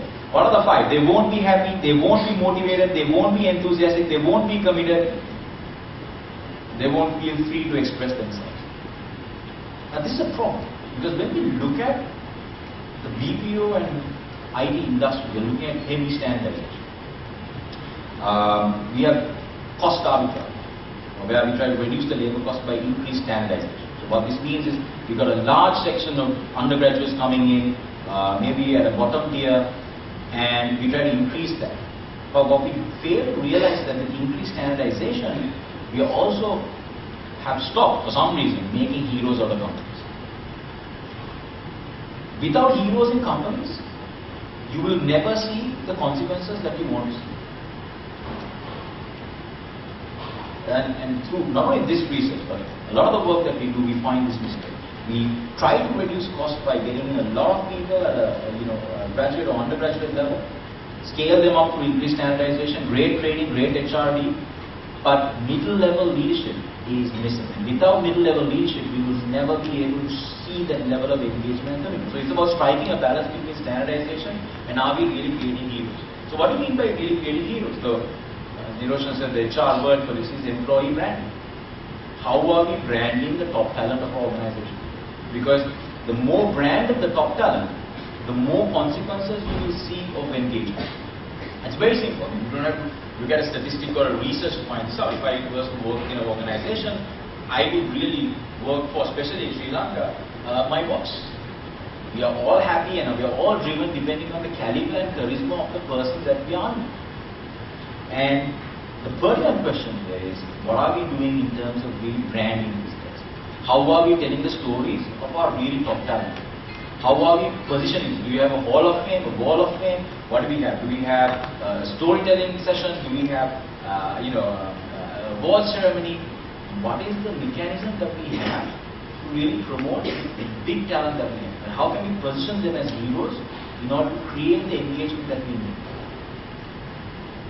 A research like this really continues into where the HR department in an organization should go, providing solid information to top management as to what to do to trigger what. For example, next time you're seated around your board discussion and your boss says, look, I don't know why we have a 10%, 15% attrition. I think HR department needs to be able to do a research like this and say, look, this is what's triggering the attrition. This is what's triggering this consequence. This is the driver for this. And really develop focused strategies to address each driver that can trigger each trigger. The way I see it, and probably Lee will be leaving for my final comment. The way I see it, I think the next question is probably in our IT industry is where are we going to find the next Madhurata?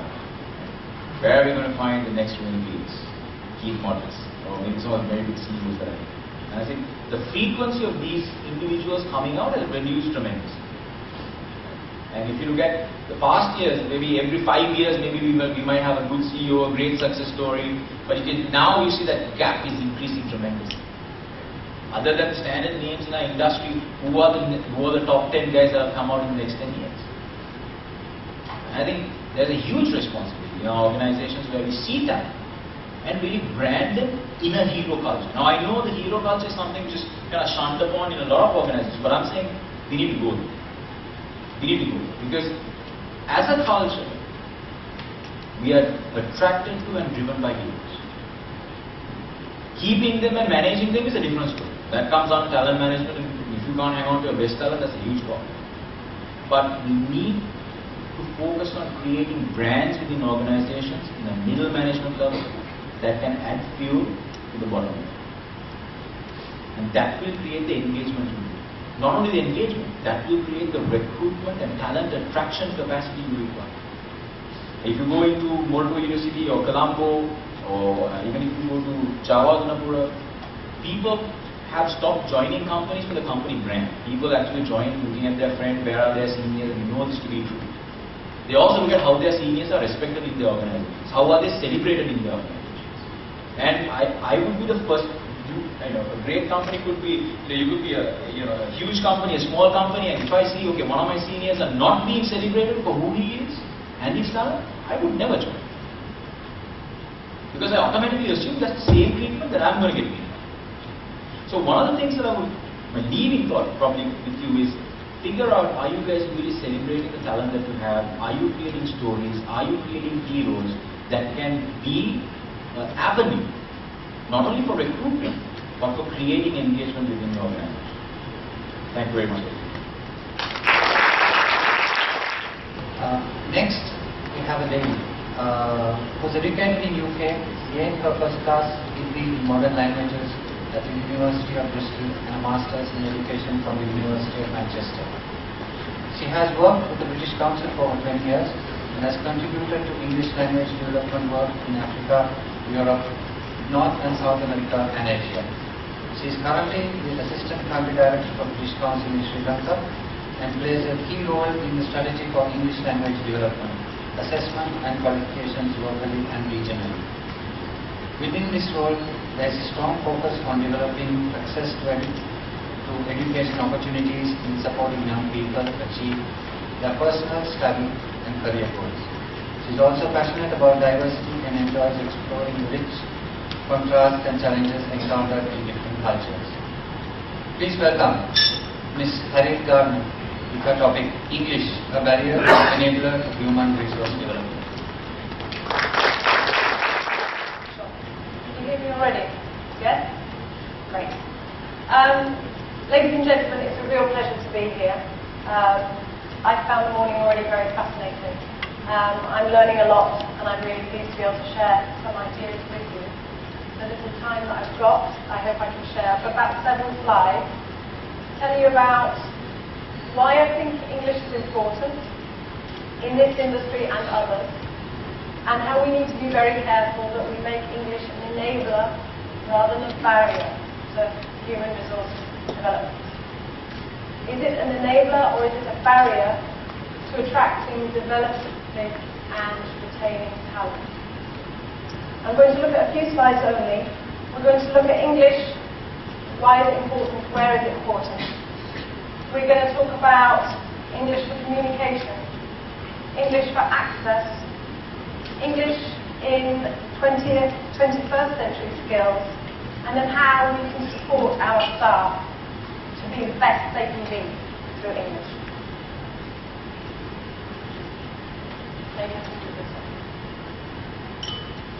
English obviously is everywhere. We have 1.75 billion speakers of English. 1.75 billion speakers of English. And most of them are not native speakers of English. And most of them are not talking to native speakers, but they're using English as a link language or an enabling language between people within a country, could be Sri Lanka, or from country to country. And we need to be very careful that we don't think that there is one English. Because just as more and more non-native speakers are using English, we need to be careful we don't assume British English is the English, or American English. It's international English.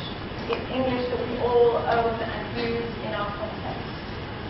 So any thoughts of politics and colonialism, can we just put them to one side and move on and say English is an international language.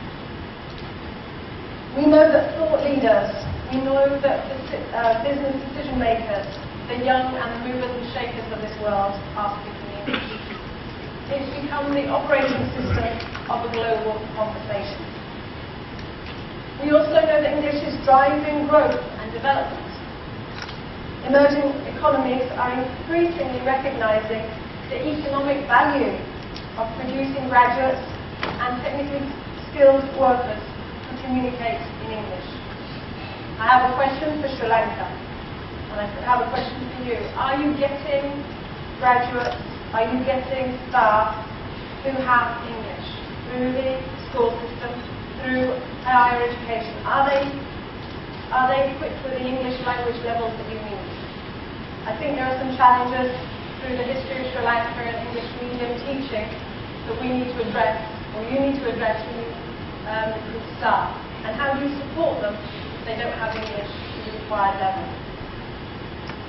Comment for Niroshan. China, don't worry about Chinese too much. China is committed to English. At a policy level and through education systems, China is committed to English, and we expect that China will be the largest English-speaking nation in the next few years.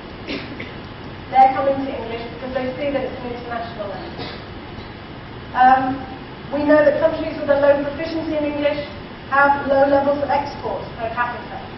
And we know that exports can drive economies and increase growth. And we know that English changes lives. That's why I'm committed and excited about English. It changes lives at an individual level as well as corporate levels. A recent survey that Euromonitor carried out in 5 emerging economies found out that workers who speak English compared to those who don't earn on average 23% more because they speak English. Very simple statistics as to why English is so important. Obviously, English is here for communication. That sounds very straightforward, but a lot of us, or a lot of people through learning a foreign language, or English in this case, don't necessarily learn to communicate effectively. When you learned English at school, did it cover reading, writing, listening and speaking? If you don't function effectively through those 4 skills, you can't communicate and you can't use English in the world of work. I would suggest that listening and speaking in this industry are key things. Are people able to listen? Are people able to ask the right questions, to get the right answers, to be able to listen? And then can they explain and support others? I think it's quite a challenge, because what happens with learning of English is people learn certain phrases, certain expressions, and if something comes up as an unexpected question or an unexpected answer, can they cope? So it's about skills, but it's also about confidence and flexibility to be able to respond to the question, to the problem, to the decision that they've got to make. moving on, I think English is also, I think we all would agree this, English is important for access. If you have English, you've got access to how much stuff on the internet. You've got access to how many people who speak English already, 1.75 billion people. We know that English will allow people to have access to work-related professional development. People, your staff, my staff, our staff, all of us are taking advantages of what they see as work-related development opportunities online.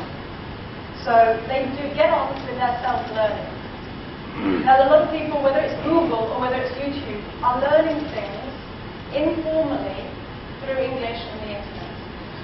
And that informal learning that I think young people, whether it's Generation Y or Z or whoever they are, young people are increasingly doing, they're finding their own ways of learning. They're not waiting for their manager to say, go on a course for 3 days. They're going online and they're finding it. So it's giving them access to a world of information. And it's giving them access to professional development. Also, it's giving them access to through social media. It's giving them access to people. Again, another survey recently showed that one of the key motivating factors for young people to learn English was that they would have access to online social networking, because that's mainly happening in English. If they have access to social networking, they're doing it on a personal level and they're doing it on a work-related level, both at the same time. We know how this works. Is this a friend or is this a colleague? Is this a contact? What is it? Well, it's happening through social media. Those kind of engagements that are helping support people in their day-to-day work, as well as their personal lives, is happening all the time through social media. It's building their relationships and it's building their knowledge. And just to mention again, the young people who do that are the young people that you employ. They're very connected. They want that access to people and they want the access to knowledge and learning opportunities. What about 21st century skills? I mentioned earlier communication. English is about communication. But it's not as simple as learning English so you can read, write, listen, and speak. It's about English supporting communication skills and more. These 21st century skills are, according to the International Research Foundation for English Language Education, 21st century skills are for doing specific things like communication, collaboration, organizing and analyzing information, decision making and taking action. They're about those skills that we value in staff. Can they work together? Can they be creative? Can they work out problems and solutions? Do they notice risk? Do they notice opportunities? And how do they respond? So, if we can support people through both English and these new skills, why not do them together? We know that when people go and learn English as adults, it's very seldom that they go into a pre-intermediate level English class. It's often an English class which is about soft skills. It's an English class about these 21st century skills. Or it's a class or a learning opportunity for 21st century skills, decision making, collaboration, leadership, creativity, but it's in English. That's the key to it. And taking just to the last area. My question here is, how do we support staff? How do we as HR managers, HR leaders, or responsible managers, responsible leaders in any way, support staff to make sure they have the skills? First, we need to make sure, do they have the level of English, the basic skills, the core skills? And beyond that, can they function using those 21st century skills? Can they function in English in a way that will allow them to exploit social media, exploit the opportunities online to develop themselves and to connect with others, to work effectively in any situation, to respond, to challenge, to question, to learn, and to move forward in their careers. So do they have the language level they need? Do we know what language level they need? Maybe that comes first. Do we know what language level they need? Do they have the level they need? And if not, what are we going to do to help them make that step from where they are to where they need to be? Just to mention that we're doing some very interesting work at the moment in benchmarking, which is trying to help certain companies understand the levels of English they need, and then they can work out how to support. Because we need to support staff, keep them engaged, to retain them and develop them. So here, you'll have seen all the way through my slides, it's people, people all the way. I don't know if you remember the first slide had these same two people, but they weren't talking to each other. Now at the end, they're talking to each other, possibly in English, I hope. Thank you very much for your time. While I take a few minutes to appreciate our sponsors again, I'd also like to reach out to all of you about another promotion. We will have 3 gentlemen from the HSBC Bank who will walk around. Please drop your business cards in the drop box or hand it over to one of them. We will be having another raffle draw. 2 vouchers of ₹5,000 each from Cinnamon Brand. So moving on to the appreciation for our sponsors. A big thank you out to our platinum sponsor HSBC Global Service Delivery, our English assessment partner British Council APTIS, our official technology partner Virtusa, our corporate communication services partner Dialogue, our online media partner Digit, our print media partners Daily News and Sunday Observer, our event partner Citrus Events, and our information desk sponsors Senate Software International and William Private Limited. Senate and William are also set up at on the side and at the back of us, so if anybody wants to drop by and find out more, please feel free. I'd like to also take a few minutes to share with you a couple of our sponsor messages in video form. One from British Council and one from Virtusa. Virtusa is about a modern message on Millennium HR Practices at Virtusa. Enjoy. At the core, there's a central English vocabulary and grammar test. That's part of every APTIS package. But then there are 4 other elements: reading, listening, speaking and writing. You can choose the ones most relevant to your needs. Simple. Based on these elements, we have created 15 different test packages you can choose from. In fact, you can customize the test further to suit.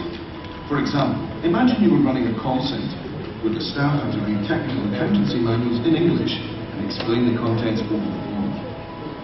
We could tailor a speaking and reading package for you, even including language related to accountancy.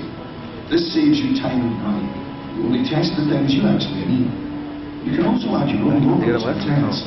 It's customised to your organisation, so you ought to be able to put your name on it. APTIS is also designed to be as accessible as possible, meeting all the UK and international accessibility standards. Do it live online, or download the test and upload the answers later, or use good old pen and paper. In some countries, candidates can even do the speaking and listening test components by phone. Depending on what you test, you can get the results straight away, or at most in 48 hours. Test who you like, whenever you like, wherever you like. And you can manage the process yourself if you want to. Whatever works best for you. Even the scoring system we use allows you flexibility. In addition to the common European framework of reference, we also use our own scaled score, so we can easily compare different candidates. APTIS gives you a full report on every individual candidate, showing how they scored on each skill and their own personal language profile. Having different scores for each area gives you a very detailed and comprehensive picture of their ability, where they are doing well and where they need help. The unique way APTIS combines the score from the core and the skills components also makes APTIS very accurate. More accuracy means you can focus your training and recruitment even more precisely, meaning even better results in the future. In short, Aptus helps you make better decisions. With a poor quality test, you could end up putting the wrong people in the course, employing people who are not up to scratch, or risk benchmarking too low or too high. All poor decisions waste time and money. From governments to education establishments, corporates around the world, Aptus has helped many organisations make better decisions about their recruitment and staff development. Aptus, flexible, accessible and accurate. A new standard in English testing from the British Council. It's just about the most complete English assessment you can wish for.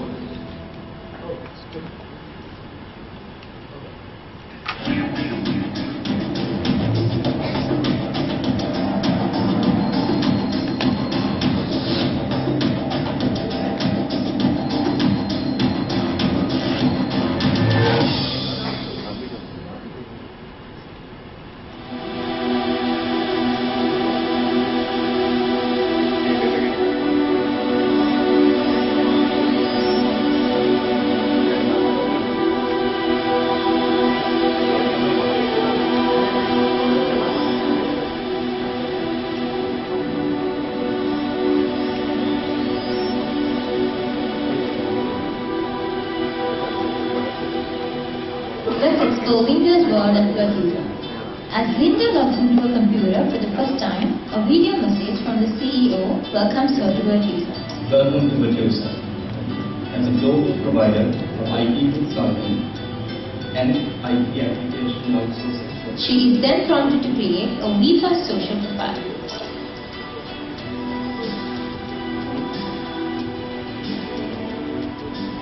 Linda updates her areas of expertise and connects her VPAS profile to LinkedIn.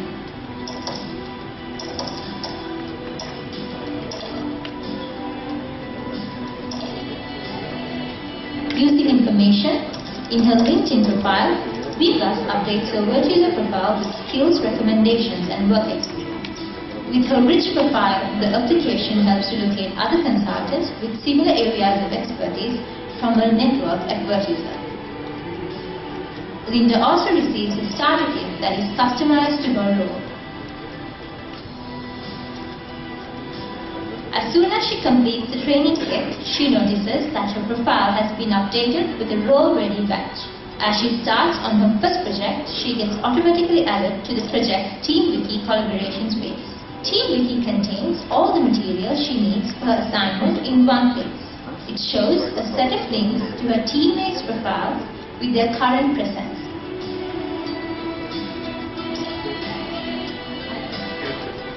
Social feeds from the customer from the web, including LinkedIn, Twitter, and newsfeeds.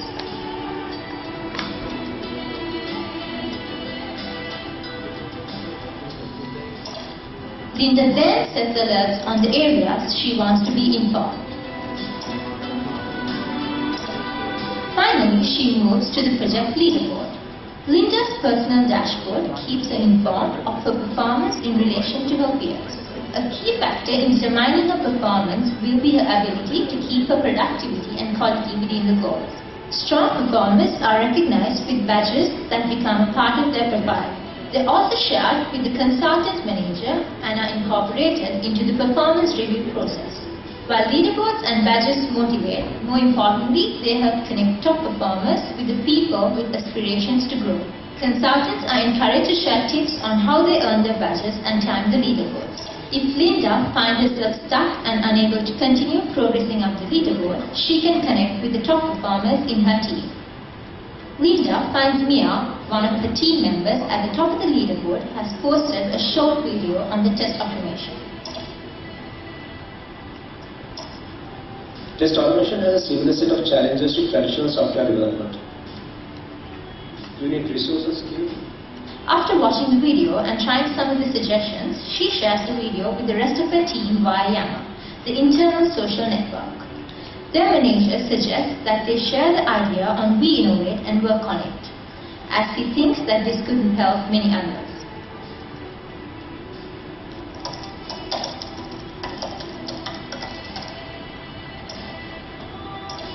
A senior vice president of technology sees the idea posted on We Innovate and raves both of them for the good thinking.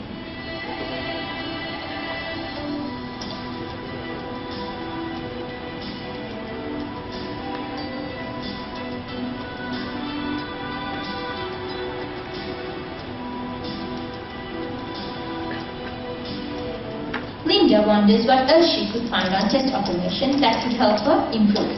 She connects to virtually the chat box NT to look for anyone who may be able to help. Based on the profiles and past contributions, NT automatically locates people who are currently online and free to help on topics. When a match is found, NT establishes a real-time conversation between Linda and Peter, who is a test automation expert. Peter shares few more tips and points Linda to his blog.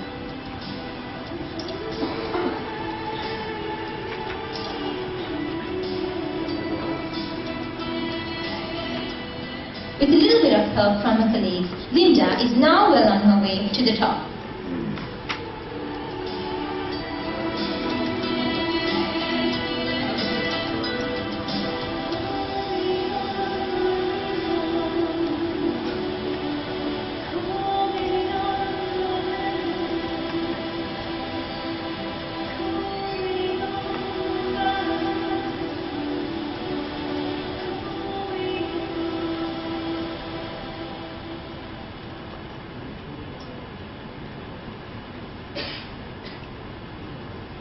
Our next speaker. She's a pioneer customer service practitioner with 25 years of experience in the mobile industry. She is the Group Chief Customer Officer and Chairperson of the Customer Experience Excellence Group Leadership Committee of Dialog Axiata PLC. Sri Lanka's Pioneer Depot, which is a subsidiary of Axiata Group, Berhad, Malaysia. Under her leadership, Dialog has won many national and international awards and accolades, making the company the undisputed leader in service excellence. In 2011, she was honored with the Industry Champion Award for Sri Lanka at the Contact Center, the world top-ranking performance conference and award ceremony. She is an avid conference speaker and visiting lecturer at the University of Colombo School of Computing on Customer Experience. She is also currently functions as board director and head of the Quality Forum at SLASSCOM, the National IT BPO Champion.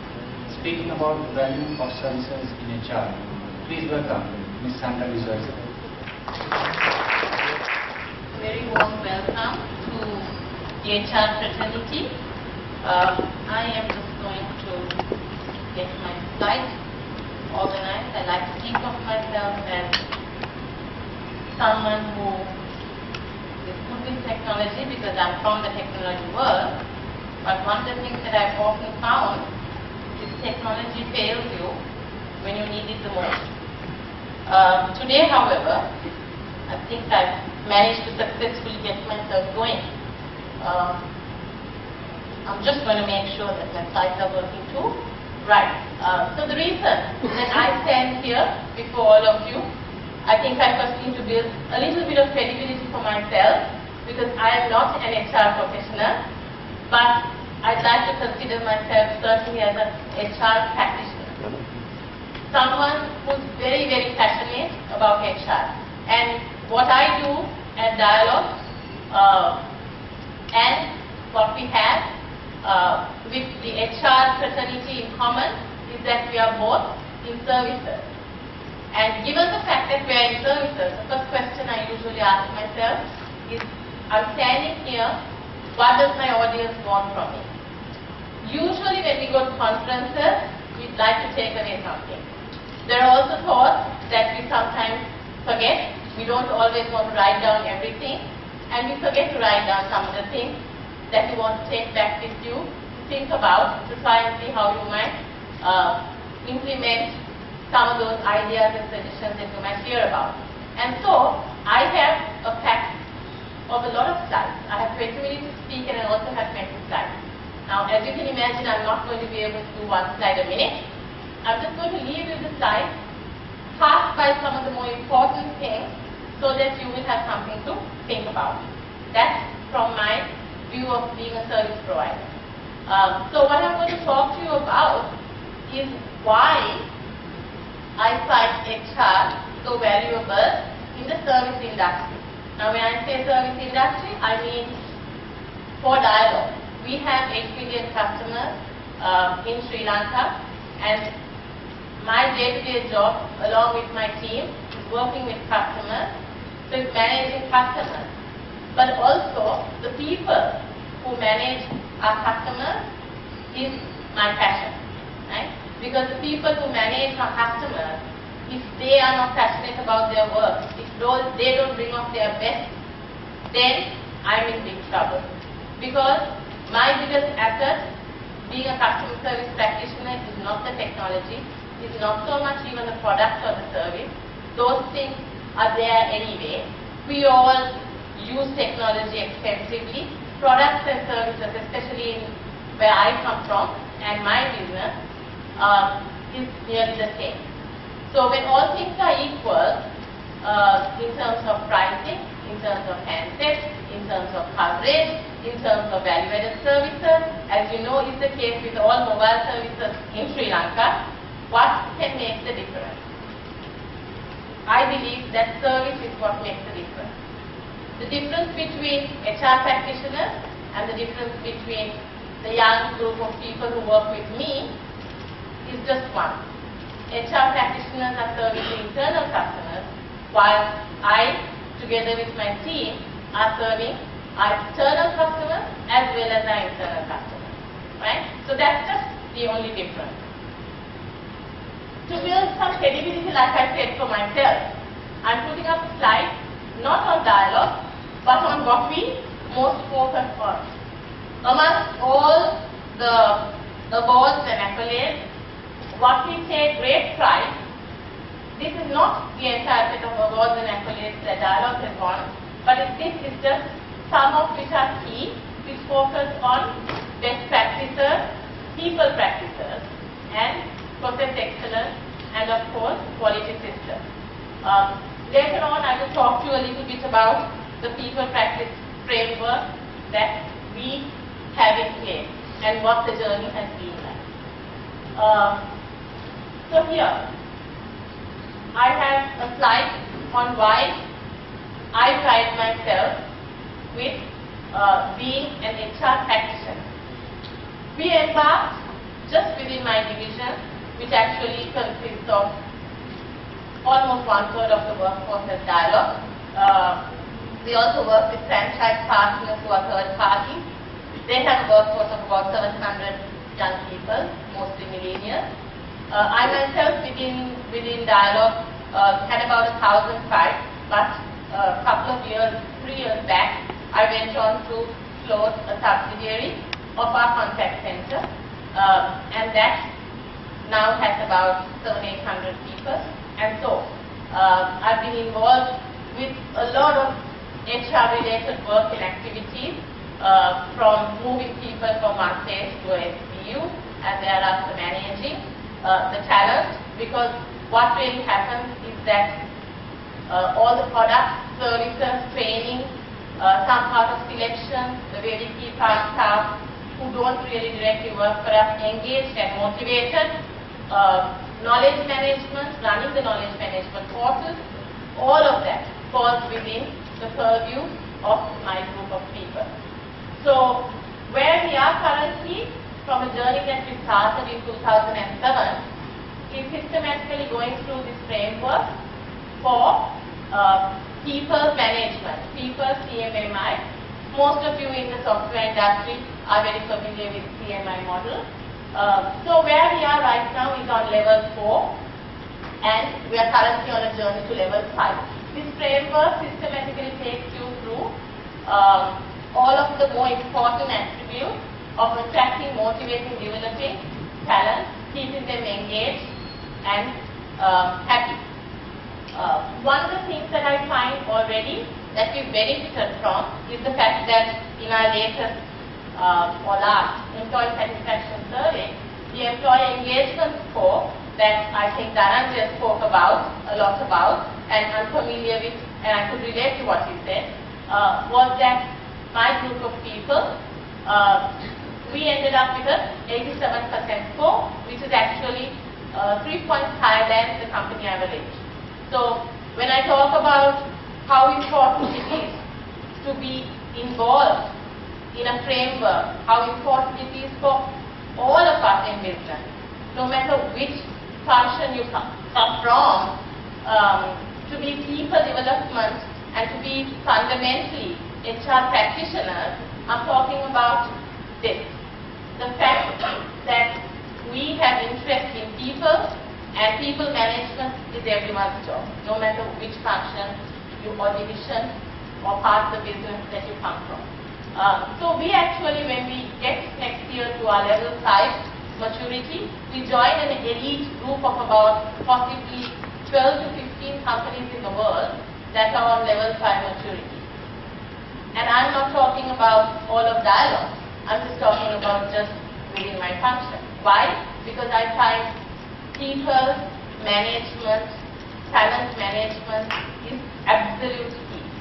And HR profession to me is that important that I feel everybody else must embrace it too. Right? So fundamentally, everybody needs to be a manager of people. Know the fundamentals of HR, and that's what it is about. One of the other things I might just also want to add is the fact that this year, about a week from now, we're currently engaged in an employee NPS survey. I will talk to you a little bit about the employee NPS survey in a bit. But first I thought we'll take a quick look at the shifts that are happening within our current sphere of work. So I'm not going to go through this list of activities, but some of the things I've mentioned are key. So from the past where people management was HR's responsibility, we're definitely moving towards people and leadership being everyone's responsibility.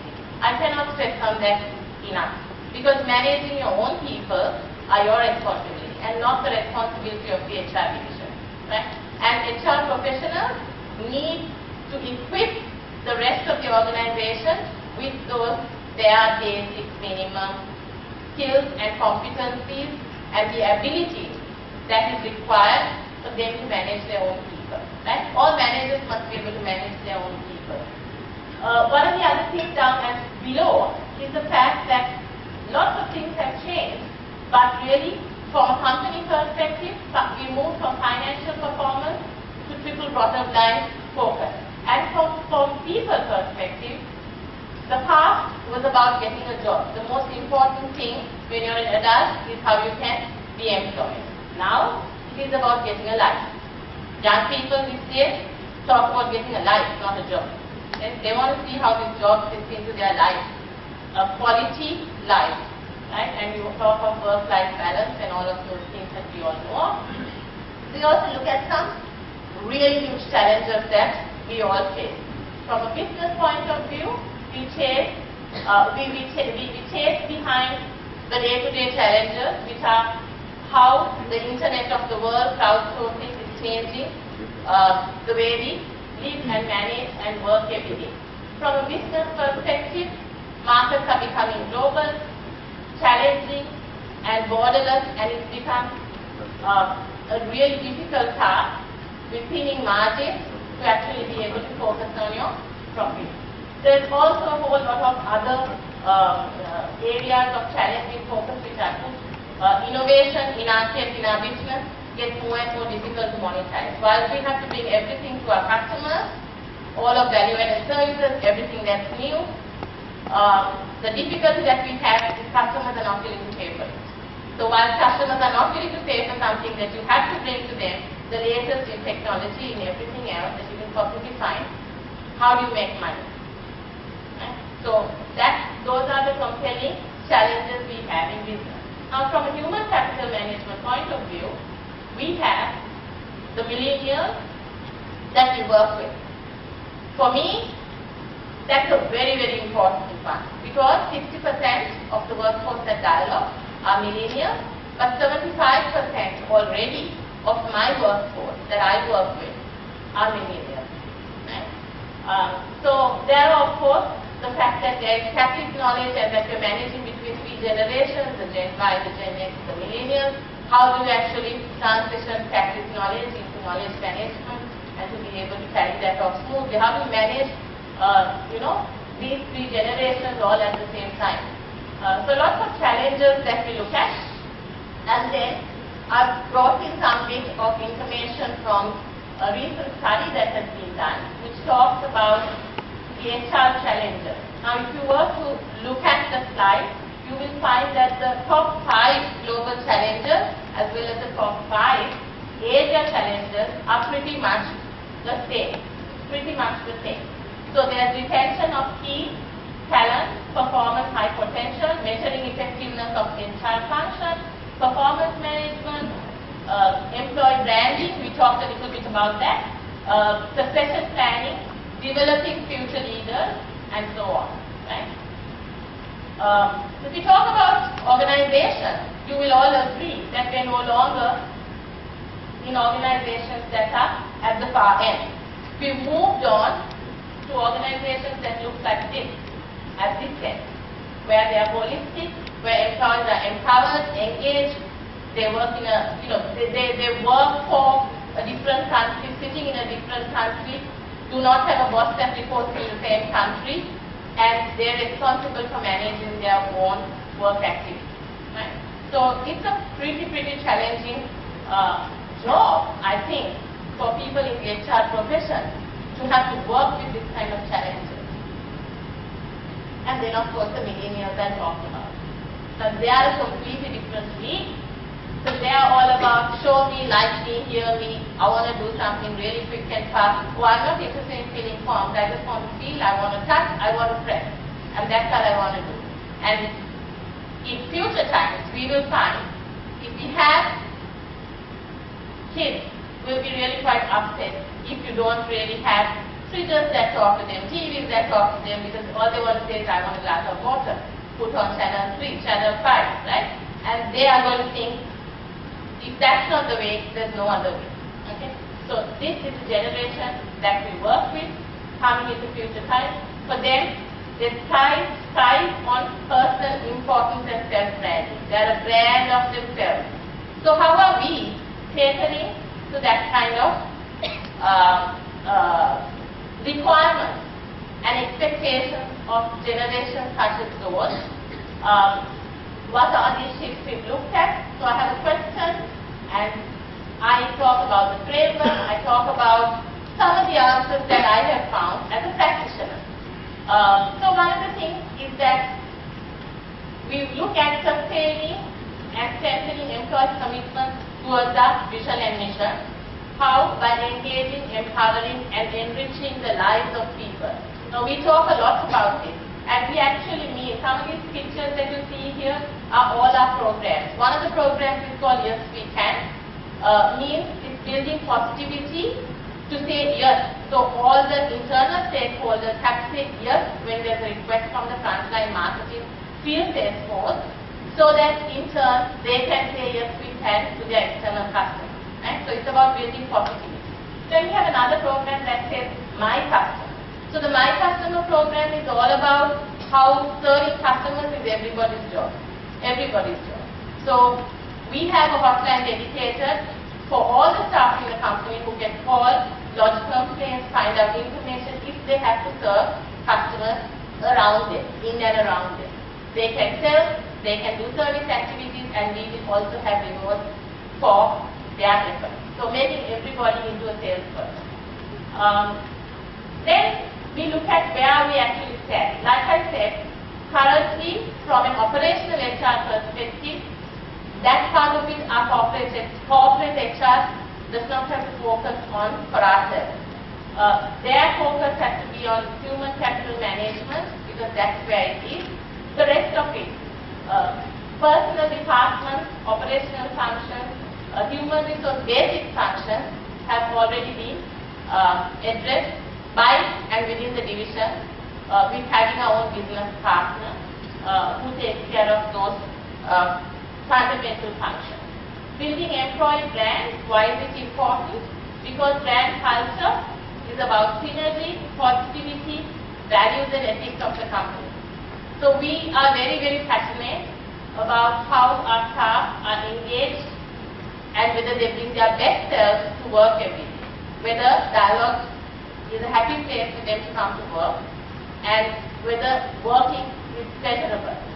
right, that they have fun at work, and that work is not some boring activity that they have to come into and leave every day. We learn from the world's best.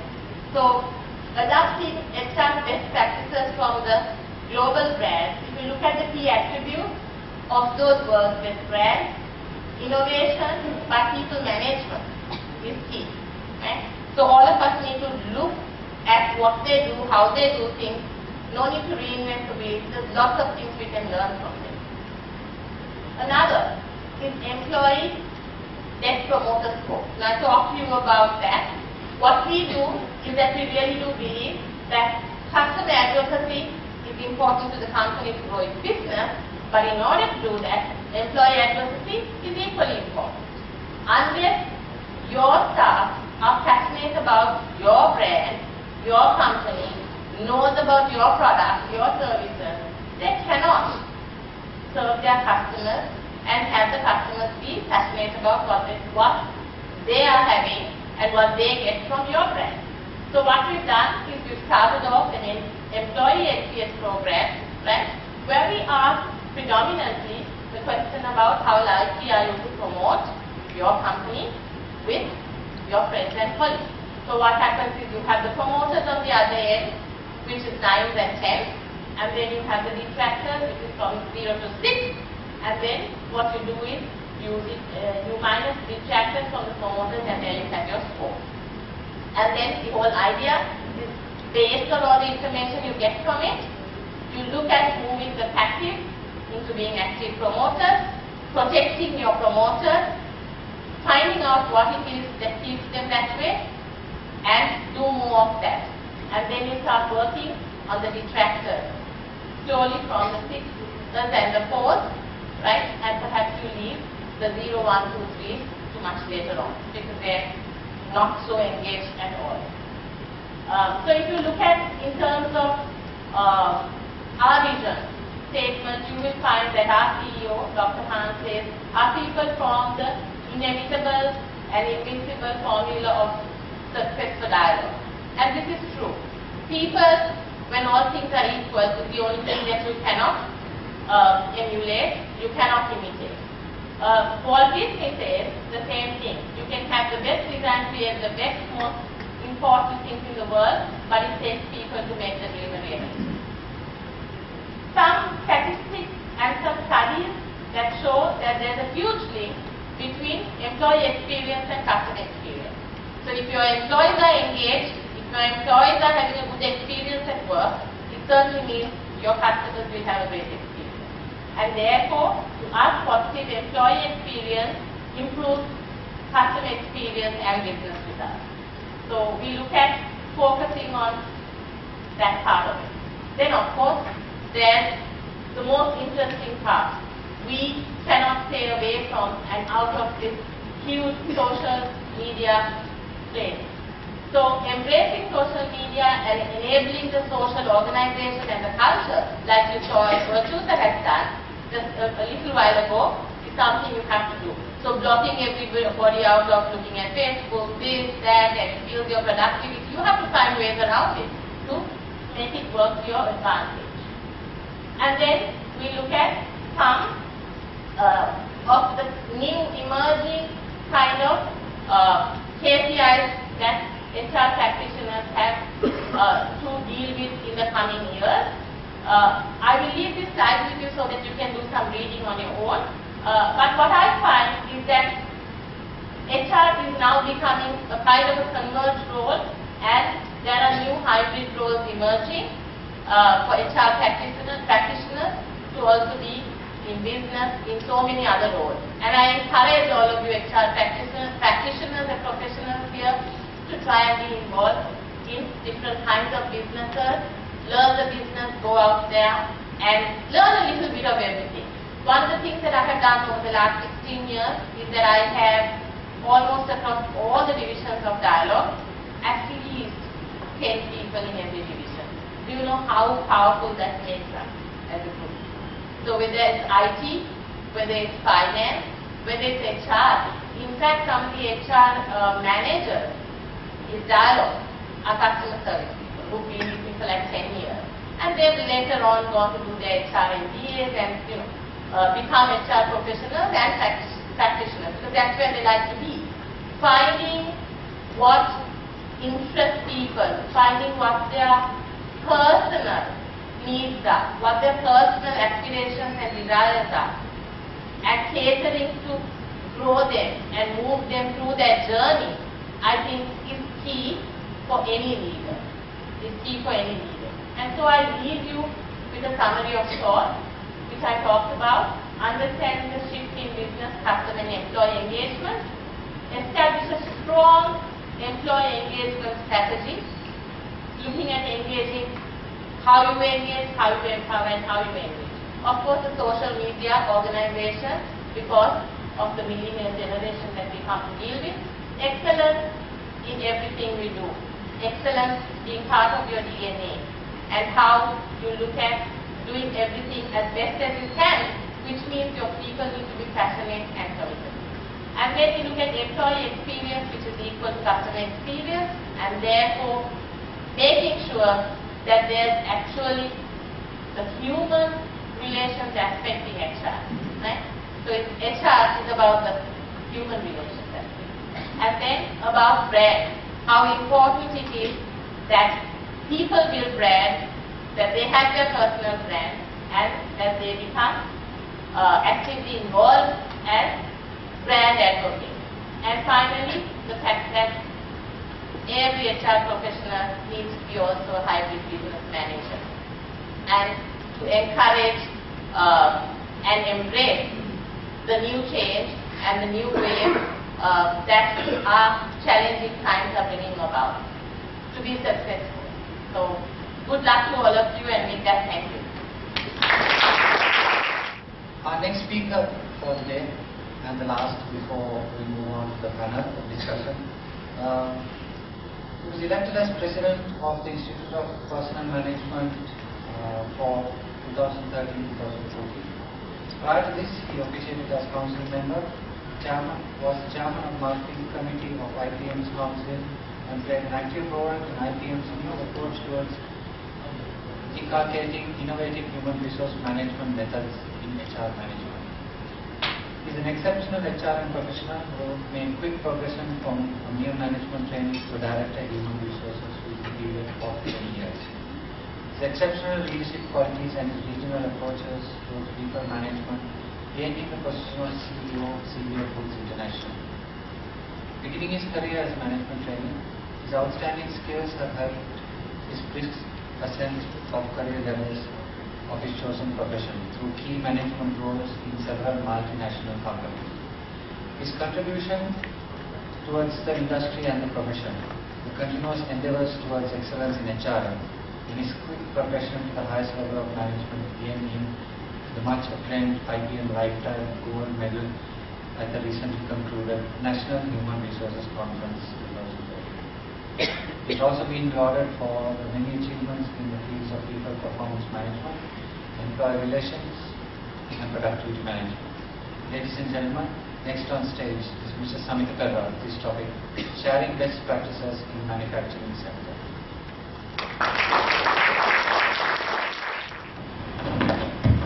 Good afternoon to all of you. Silence. Good afternoon to all of you. Yeah, thank you. See, this presentation what I'm going to share with you today is purely based on my experience of working in the manufacturing organizations, and you'll see the inputs from these companies.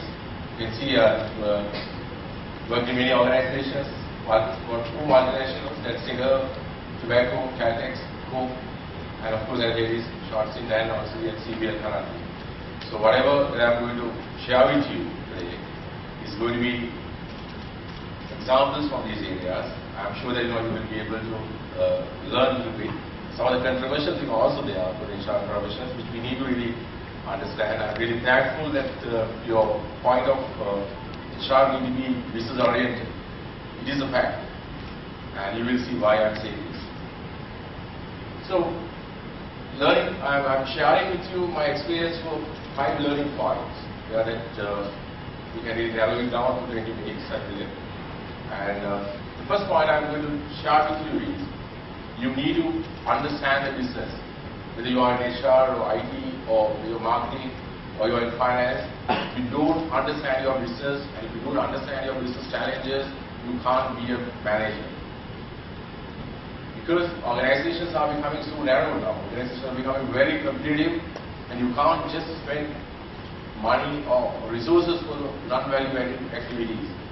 So your role as a HR or other professional manager, your activity will have a bearing for your final outcome. So it's a must for you to understand the business. So first learning is understand your business where you're working in. So I'll share with you how I have gone through this and how I've been one of the best practices in getting me up to this seat, to be honest. Let's look at the basic business model. You have your organizational activities. There are many organizational activities starting from your marketing activity, research, marketing, sales, your supply chain, and so on and so forth. You have many activities in your business. So what you're doing? Basically, you're creating a product or service to satisfy your customers. Isn't it? It's that simple. And if you don't have a satisfied customer at the end of the day, through all these activities, you will not be able to survive in the market. Yeah, so all activities in the business need to be really focused on getting your product or service right, where then your customers will be satisfied. So what you are going to get out of it? You will have a revenue, and of course you will have a margin, but you really satisfy your key stakeholders. So you have a right return on investment on it. So you got to understand, we have an internal environment, that is your business you are working in, and also we have an external environment. Yeah? So it's not going to be static like this. Right? So of course your consumer expectations are changing. Right? So therefore your product or service will be changed. Just get an example of how television is evolving past 2 years. Started with CRT, yeah, moving to LCD, then LED, and now it's 3G. Yeah. So it's evolving. So when the expectations are changing by the consumer due to various factors, would be the physical factors or the global innovations, but if you are in that industry, you've got to be aligned with that. So you have to get your product or service aligned with the market. Yeah. But if your organization activities don't change for you to really produce that product or service, you're no longer going to be there. So what is there for HR here? But this is the basic stuff you need to understand. So what is there for HR here? So your organizational capabilities also need to change. Producing a 3G TV is totally different than producing a LRT TV or black and white TV. Right? It's the same for all. Right? So you've got to align your business capabilities, predominantly the human resource capability, to really work with your processes for you to get the right product and services. So HR need to understand this. If you don't understand this basic formula of your business strategy, right, you can't be a manager. Forget about being HR, you can't be a manager in the business. So you've got to see your consumer, you've got to see your customer, what is exactly I'm doing. Will that help to reduce my customer cost base? Or will I really do activities for me to bring the flexibility for my customer, or variety for my customer, or bring the speed of delivery for my customer? All those factors are very important. Right? So let's move forward here. So this is something we taught from all multinationals, starting as management training. So this is how it is evolving, right? So let's let's go on big deep on. You have a business strategy, right? You've got organizational activities which is aligned with the business strategy, right? You have your consumer satisfaction. Then you should know where your customers and what are they looking for, right? And who are they? I'm talking about the segment that you're operating in here, right? And then how are you going to satisfy them collectively? If if you don't have a role in this equation in your strategy, business strategy, right, you are not going to be part of the business strategy. So what are those strategic options we have? So in broadly we have 5 strategic options, but I'm taking 3 here. It can be cost leadership, or it can be differentiation, or it can be a hybrid stuff. If you're working in this example in the vehicle trade, you're working in a Maruti corporation, in the manufacturing of Maruti, you are driving the cost leadership because you want to produce a product probably at $2.5 million. Yeah, you are driving your strategy with the cost. Your efficiency has to be cost driven. And if you're in a differentiation in the same segment as Jaguar or BMW corporation, you want to bring the differentiation there. Right? So suppose you're a hybrid kind of a software like a Kia corporation. So you need to have both ends, it's going to be cost efficient and also have a variety for that. So this thinking you need to have in mind. If you don't know this, your initiatives is not going to be aligned with this. So when the business is driving the cost leadership or cost format for you to get the end product, if you are going on a different platform, will that help? No, you are not. So your people will be aligned, be efficient and effective. More stringent measures will be coming into place. This cost is matters to you. In terms of the differentiation, right? You need to bring the innovation there. What matters is innovation on that. How do you bring the new products in? How do you bring the differentiation in the BMW? So it's different. I hope you got the picture on that. See, if you don't know this, right, we can't really align our HR to that. So knowing the business strategy where you are in and the challenges across this whole equation matters for you to survive in the business. That's where we're lacking in the HR, to be honest. We've all been really groomed up to recruit and then do the disciplinary matters, right, and do a training program, coordinate the training program, right, and ensure the formats of performance and trace will be sent to the departments on time. You don't create the value out of it. You don't see the customer from those activities. So that's the problem we have. So next question is, how do you do these things? Right? How do you really bring this kind of a culture into the business? So, start from the beginning. When you bring a person to the business, you need to properly orient him. You've got to give the business orientation properly. We cut short due to various reasons. The orientation we cut short to various reasons. Probably the lead time for recruitment was high, or the guy is demanding that, I want to get this person on next time. So you cut short these things. Then a person comes to the business and do his role without knowing what exactly that is outcome and then what is going to be connected to the business. So these are issues on that. So are we really having a coach, a mentor, and a buddy for a person who is coming into our organization? These practices are there in some organizations. I've been practicing this. You've got to have a coach, you've got to have a mentor. Still I have a mentor in my life. You need to have, because we don't know everything. Because it's such a changing environment, right? So, do you really want to go through the same route of your seniors have gone through? Or that you will cut short your thinking or learn from your business environment and benchmark yourself and getting the right thing is matters to you. So you've got to bring these factors in. So there are practices on this kind of a platform. The other one is a regular business awareness program. The whole business strategy is changing. The people who are executing don't know why it's being changed. They don't know the connection of your role and the new business strategy.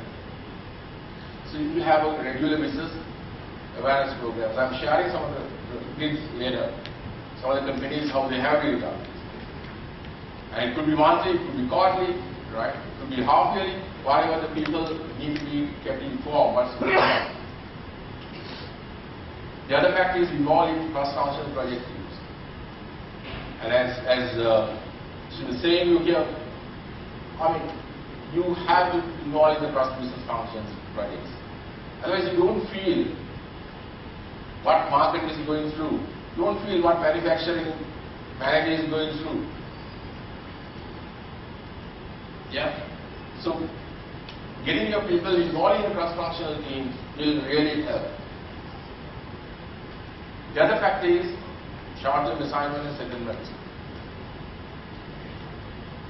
I have worked as a marketing manager in Anuradhapura and Padavi area when I was working at Tobacco.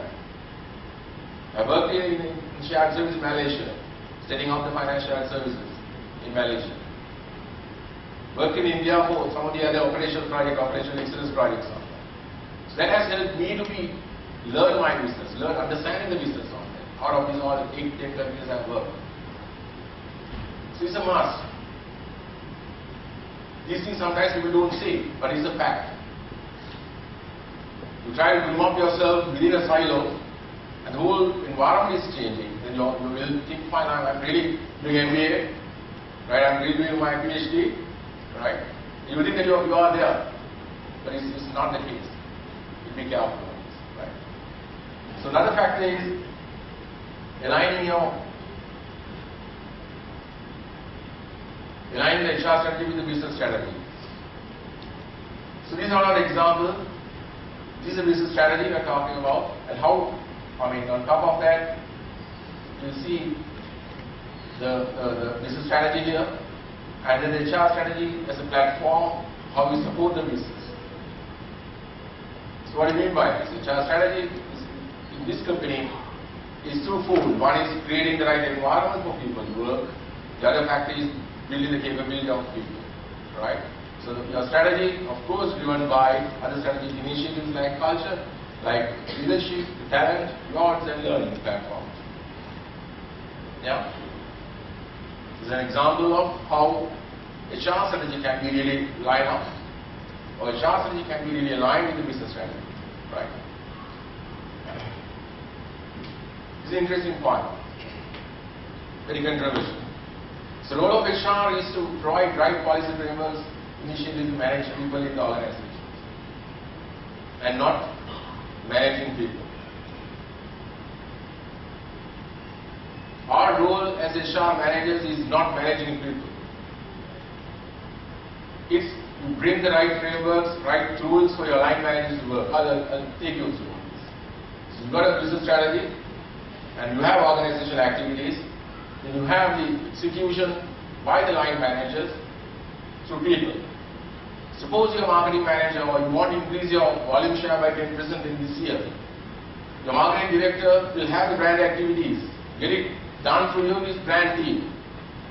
Then your sales guys will have to work extra, ensure that your availability is right, bring us 10% revenue for the business. So your sales director will work with your sales team, bring the sales value. Yeah, so your line manager is managing your people. You can't ask, fine, HR, let's give me the people who need to manage. They'd like to just work on that. Line manager is responsible for managing people. So he needs to resource people. You need to ensure that people's capabilities are there, right? You got to ensure right training and development is there, right? Because people look for motivation. You don't just work there. They look for rewards. They look for career enhancement. They look for training opportunities. So he is responsible to see that, the need of the people. But what's the role of HR? HR will provide tools for that. So suppose you have a salary structure with a proper salary structure in your business. HR is responsible to bring the salary structure to the organization. It could be the market driven or your own salary structure. Then your line manager will use that as a platform to really influence his people. You bring an incentive scheme for your business. Line manager will use those things to motivate their people. So HR will bring frameworks on them. Think all the policies we have. These are all frameworks that we bring into the business, where the line manager will use those things and manage their people.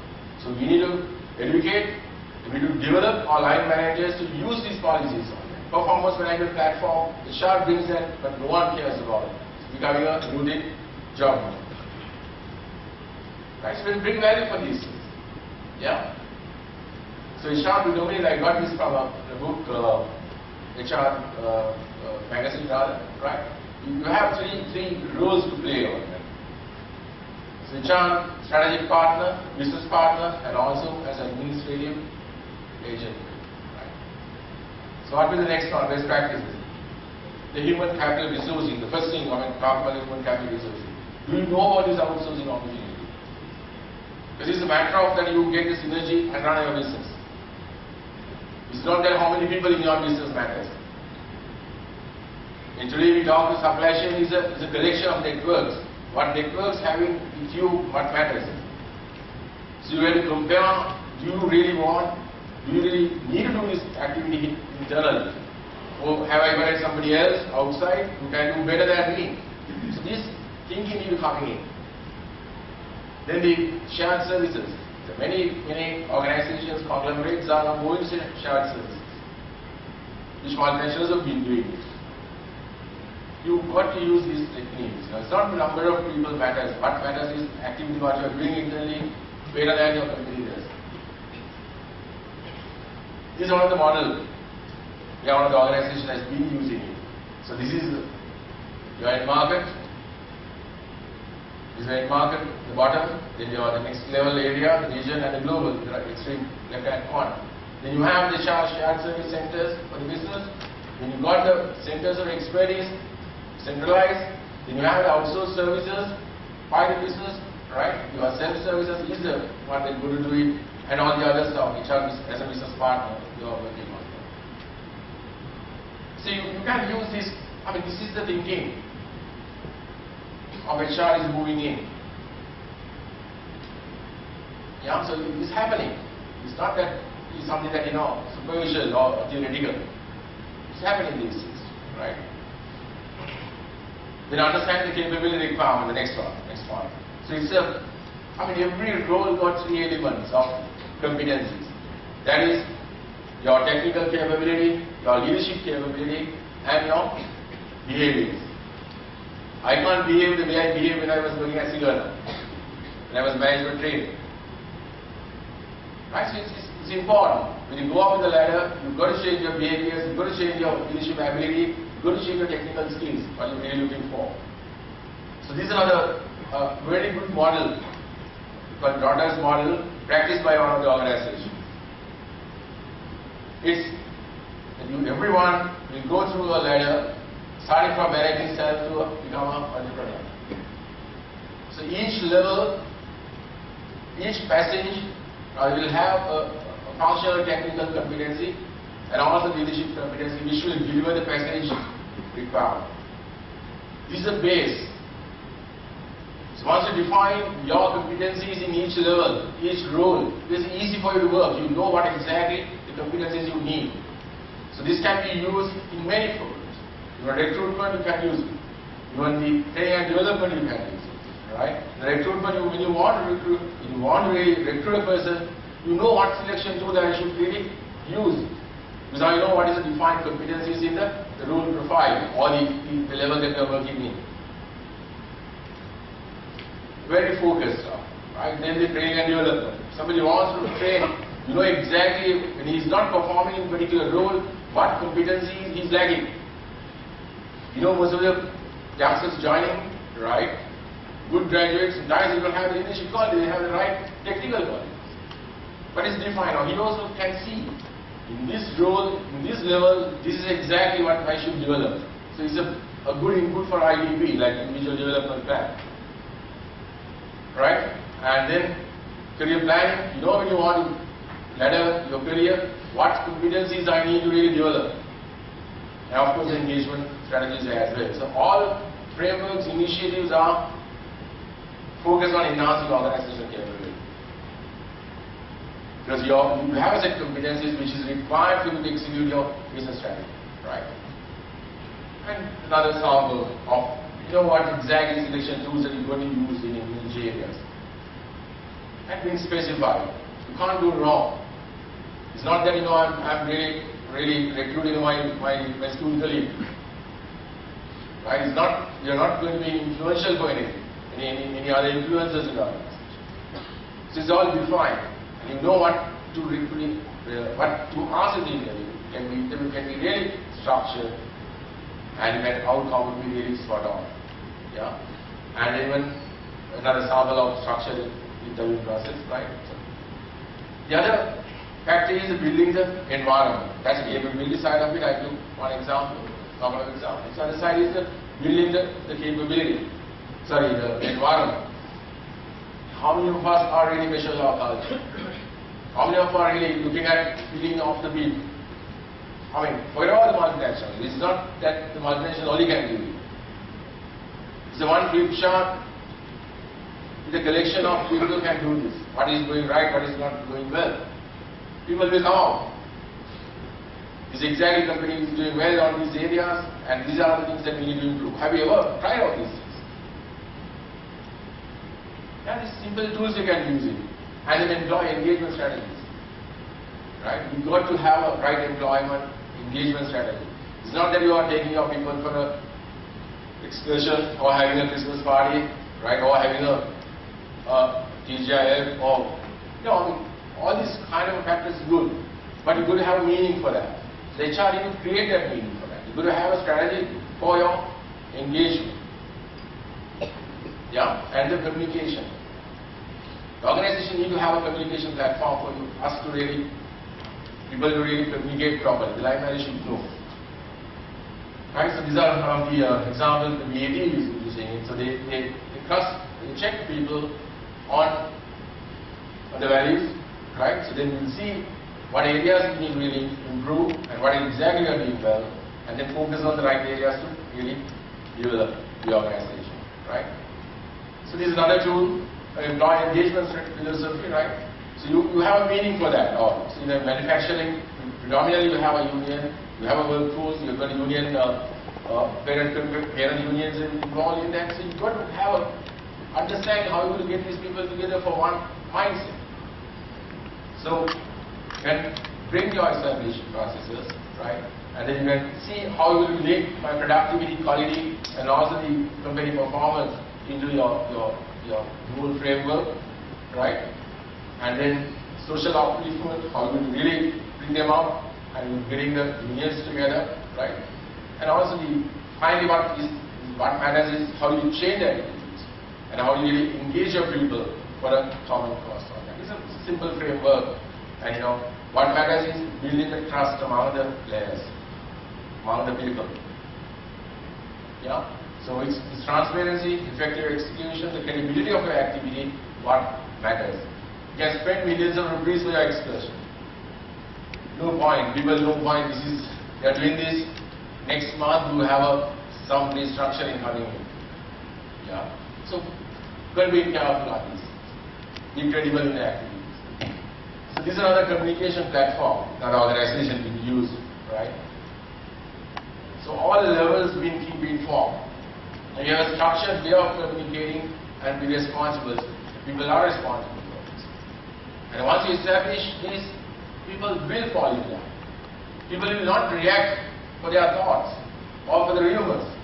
They know why this is changing. Otherwise, what will happen is the change will look by the rumors. This is a way of influencing the thoughts of the people, the human behavior. So most of us are really dealing with the outcome. We have all the disciplinary procedures to control the behaviors of people, but not to influence the thoughts of the people. That's the beginning of the behavior. It's good to have these things, good to come out in these things. Then also, time is limited. So you have a talent management framework, you need to have a talent management framework, right? Good to have rewards and recognition frameworks, right? It has to be transparent and how that is for that level. Then the organizational development frameworks, we've got many models of those things, and also performance management frameworks.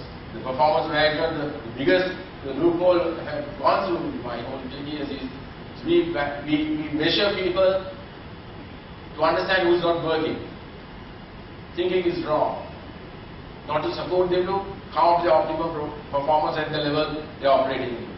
So when the thought is wrong, then the whole process is becoming a white elephant. And it's not credible. So you have to change the thinking of that.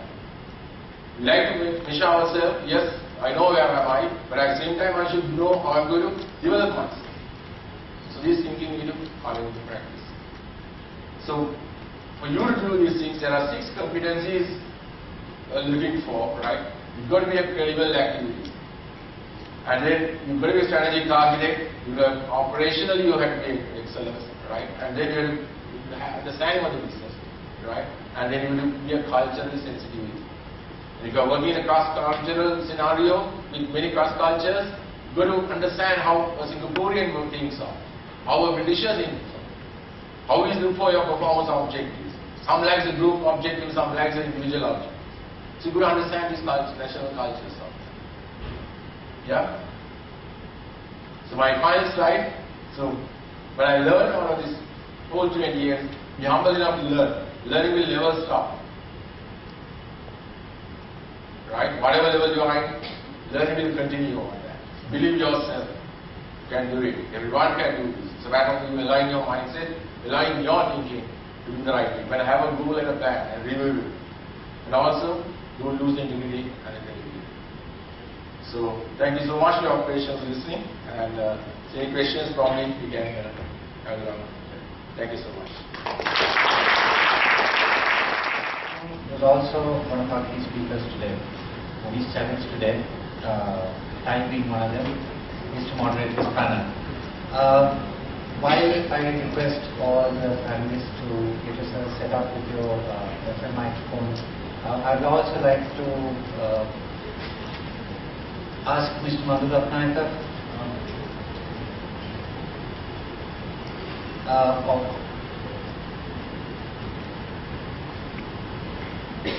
can I have somebody on stage to draw the HSBC vouchers?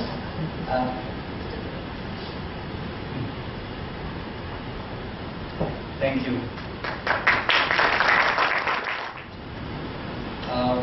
While the box comes in, this is 5,000 rupees worth of gift voucher from Cinnamon Grand.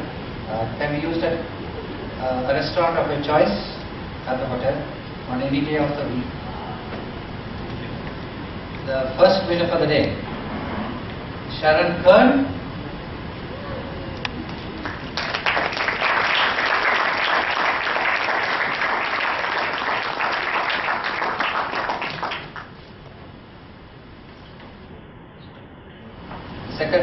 Second and the last, Robert Sandra.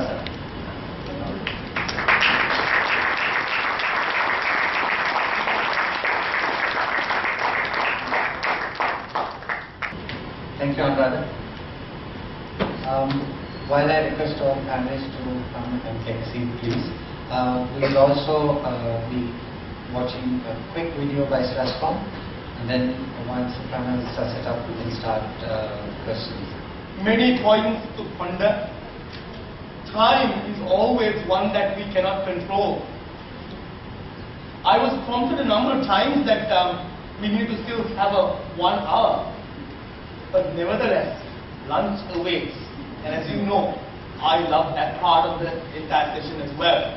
But of course, some of the essentials are required. The only adjustment that I will do is perhaps pick up on the pace in terms of the types of questions. So before we open the forum for discussion, I'll probably pose a simple question, cutting across all the technicalities of that which we have discussed. And of course, given the fact that the panelists have been introduced, I'll probably skip that part as well. Probably I'll start with the extreme, well, from your side of the view, right-hand side of the forum. Doctor, you meet many young personnel going up the educational sphere as much as you meet people from the business sphere. Is it very, very different in terms of thoughts of these young personnel moving up the business, that when it comes to the corporate world, are their expectations very different? You can cut across the X's and the Y's and the millennials, but are their expectations so very, very different? Thank you, Hiroshin. I think there are some similarities as well as differences. And there is this Gen X, Y concept, there are some cultural issues as well. I prefer more the Sri Lankan style of analysis, where we have a more trendy generation coming. On one side they are wearing Levi's, on the other side they are wearing a Pirithroom. So there's tradition and technology both getting connected. So even though I see the Americans, more the millennials, you exactly fit into that model we see in Asia, in Europe, there are some deviations as well. But the point is, I would like to stress is that the aspirations are there. And then with the tech-savvy nature of the youngsters, they want quick results in shorter phase. Sometimes I meet people coming for MBA interviews and young qualified accountants, and they say by the age of 30, I want to finish my PhD. Already getting the head partially damaged by the year of 30, or rather by the age of 30. So the aspirations are very high.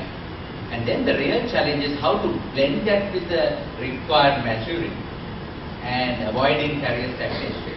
I think the keyword for me is Nirosan, executive coaching or individual coaching. I think the youngsters need that a lot. With someone who understands their aspirations, who understands their expectations, and not just preaching, but to give them real life examples and to guide them in the process. That's how I would. Harriet, you've had national exposure on this. In terms of not only the linguistics, but of course managing many young people. What is your take on different generations?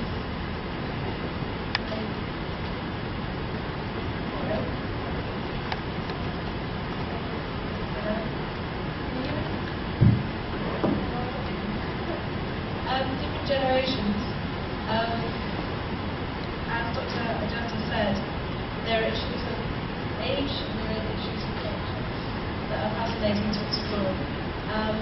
But it seems to me that young people, as we've said before, are pushing to go quickly, and we need to support them to do that, whilst also slowing them down a little bit, to kind of make sure that they can experience enough to apply what they learn in their studies. My concern sometimes, and it happens in different cultures, a lot of cultures, is to quickly get as many certificates, as many qualifications under their belts as possible, where the experience isn't really there to help them really get the best out of their studies, and vice versa. So I would always suggest young people need support in their ambitions, but pacing as well, to make sure that what they're really learning and what they're working supports itself, and that they have a strong basis of experience to go forward and to give their best talents in different roles. Much was covered, Sandra, in terms of how you look at employee engagement. But when the employee becomes the product itself at times, in the service industry, give us one specific tactic you use within your team to have the engagement of these young people. Yeah, so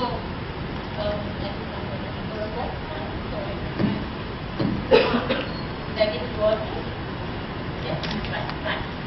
So actually, one which I find is very key in terms of engagement is one that I've practiced myself over the years. I have a management team of about 15 young people who work with me for over 10 years. One I saw sitting right here, who went to Australia and came back and joined us again, along with the husband. So she found a life partner back in the company as well. So for me, engagement is really about really understanding people at their core. What their beliefs are, what's important to them, where they come from, what their aspirations are, and how you want to be sincerely and genuinely a part of their life to help them be who they want to be and to get where they want to get, even though it sometimes means that they will go away from really working with you into different careers, into different countries, into different fields fields of work, even if that were the case, how would you help them achieve their long-term career and goal aspirations, and how you would be credible enough to really walk the talk and help them every step of the way, guide them every step of the way. So that is something that is key that I have been doing with my team of managers, and I believe that is the same that my boss has done for me, which is why this is my 17th year into working at Dialogue. And that is what I see my young managers doing with their teams of people. So I cannot stress enough on that importance, and everything else then falls into place. Thank you so much.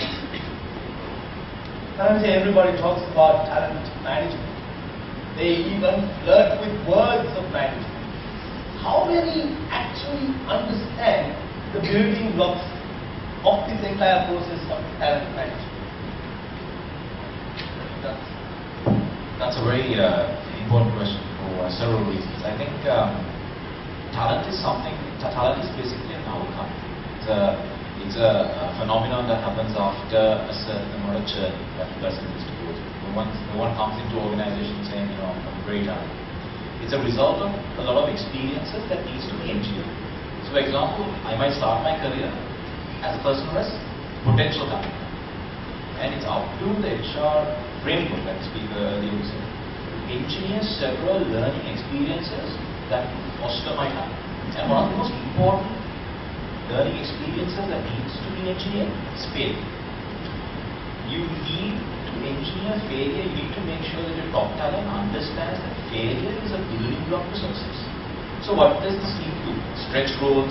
You need to rotate them out to areas that they don't understand, put them into the deep end and figure out whether they're going to sink or swim under the sort of cushion of giving them also what they need to survive in that area. So the first aspect for me when I look at talent and when I look at fostering talent is, okay, how much of significant failures and learning experiences they've gone through. The second thing is, do they have something to work towards? Inherently talented people, money for talented people is less of a motivator. So basically talented people work for other talented people. For example, I know, especially moving in my age group, and for example, probably the youngest in the panel right now, but even in my generation, a lot of people who are talented want to work for other talented people. So I think there are two aspects here. A is the HR industry or HR function in your organization, engineering learning experiences based on failure and learning. Second thing, are we giving talented people the opportunity to associate other talented people so that they can look up to and emulate them in the long? Thank you. Samit and I go back a long time. As friends in HR, Samit, a different type of question. Very rarely would we have an HR head moving to become a CEO. Now that you become a CEO, is it easier for your HR head? I think very tricky question. I hope that nobody is from CBL here. I think it's both ways. It's Spain to really align and work. It has a blessing of getting the right work in business in terms of getting the right HR platform. It's there. My blessings are there. Obviously, my blood. We really hard for HR. At the same time, you have the challenging for the HR folks as well. To get the right things done, right thinking done, and line. But talking about HR to be strategy, those are challenges on facing on that. But overall, I think it's blessed organization or blessed people working on it. It's something that we believe. We believe that people can make a difference. And through my actions also will be moving from that while we having the numbers in my mind. No doubt. Ladies and gentlemen, now is that moment where you get to ask the questions. So I open the house.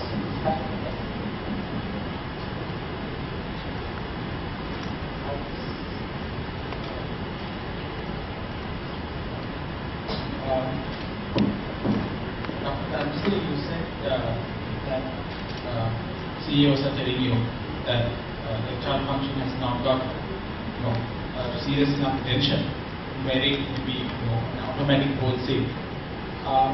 There are other functions, for example, marketing that had the same problem 10-15 years ago, but that particular function has been able to project themselves and obviously the role that they play in the organization structure to a point where they are now, pretty much an automatic choice to be on the board of a company.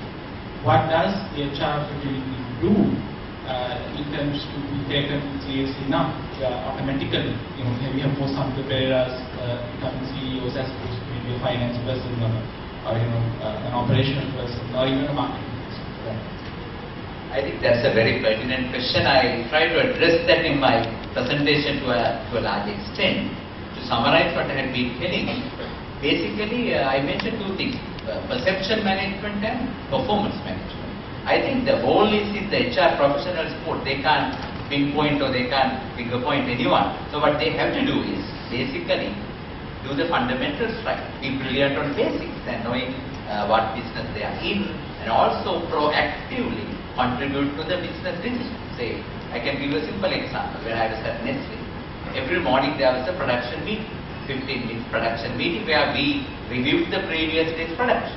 So I used to go as the head of HR to attend the meeting, and I did not understand 75% of the technical stuff, the scientific stuff, the jargon they were speaking. But the fact that I was there with them was an encouraging sign for them.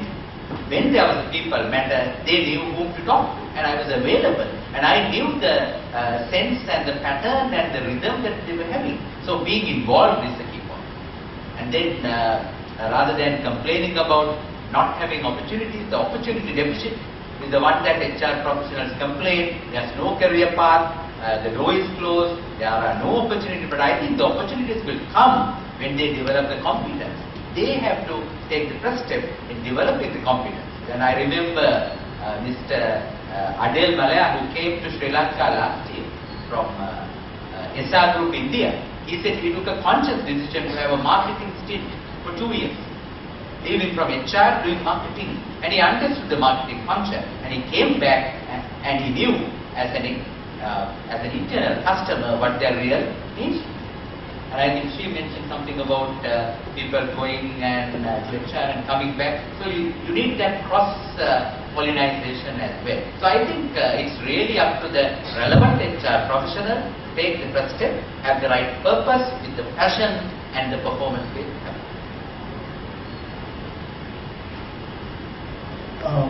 This question is out to Mr. Dhananjay. You spoke about how organizations should engineer talent failure to their employees. What exact tools could you use to engineer failure? So one of the most important things is, I think it's on your role stretch. What are you doing right now? How much are you stretched in your current role? What is the amount of responsibility that's being given to you? And I think it's the responsibility of your senior manager or the person that's managing you to always be comfortable. I mean, if you're really comfortable in your role, you're really not doing. So I always call this, you've got to be comfortably uncomfortable, right? And for talented people, this is like hope. For example, I think I saw this in a movie where this guru asks this young boy, who's very talented, he asks him, do you want, for a seed, do you want gold or money? And that puts it into perspective. So if you're a seed that's going to grow into a tree, need mud. Inherently, mud is incredibly uncomfortable. So there is no structured way of doing it. This is why associative learning is so important. Talented people need to be associate other talented people who make them uncomfortable, but also give them the right rope when they're down to come, and give them a second chance to learn from their mistakes and perform it. I speak more than the speaker himself. The next question. Can we have the mic over there? Yes, Yeah, being the president for IPM, I think partly responsible. I think we really understood this. He coming for a short stint or whatever stint at the IPM, I want to really make the HR profession the right slot. And we want to really bring the right professional competencies. And we don't have a definition in this matter yet.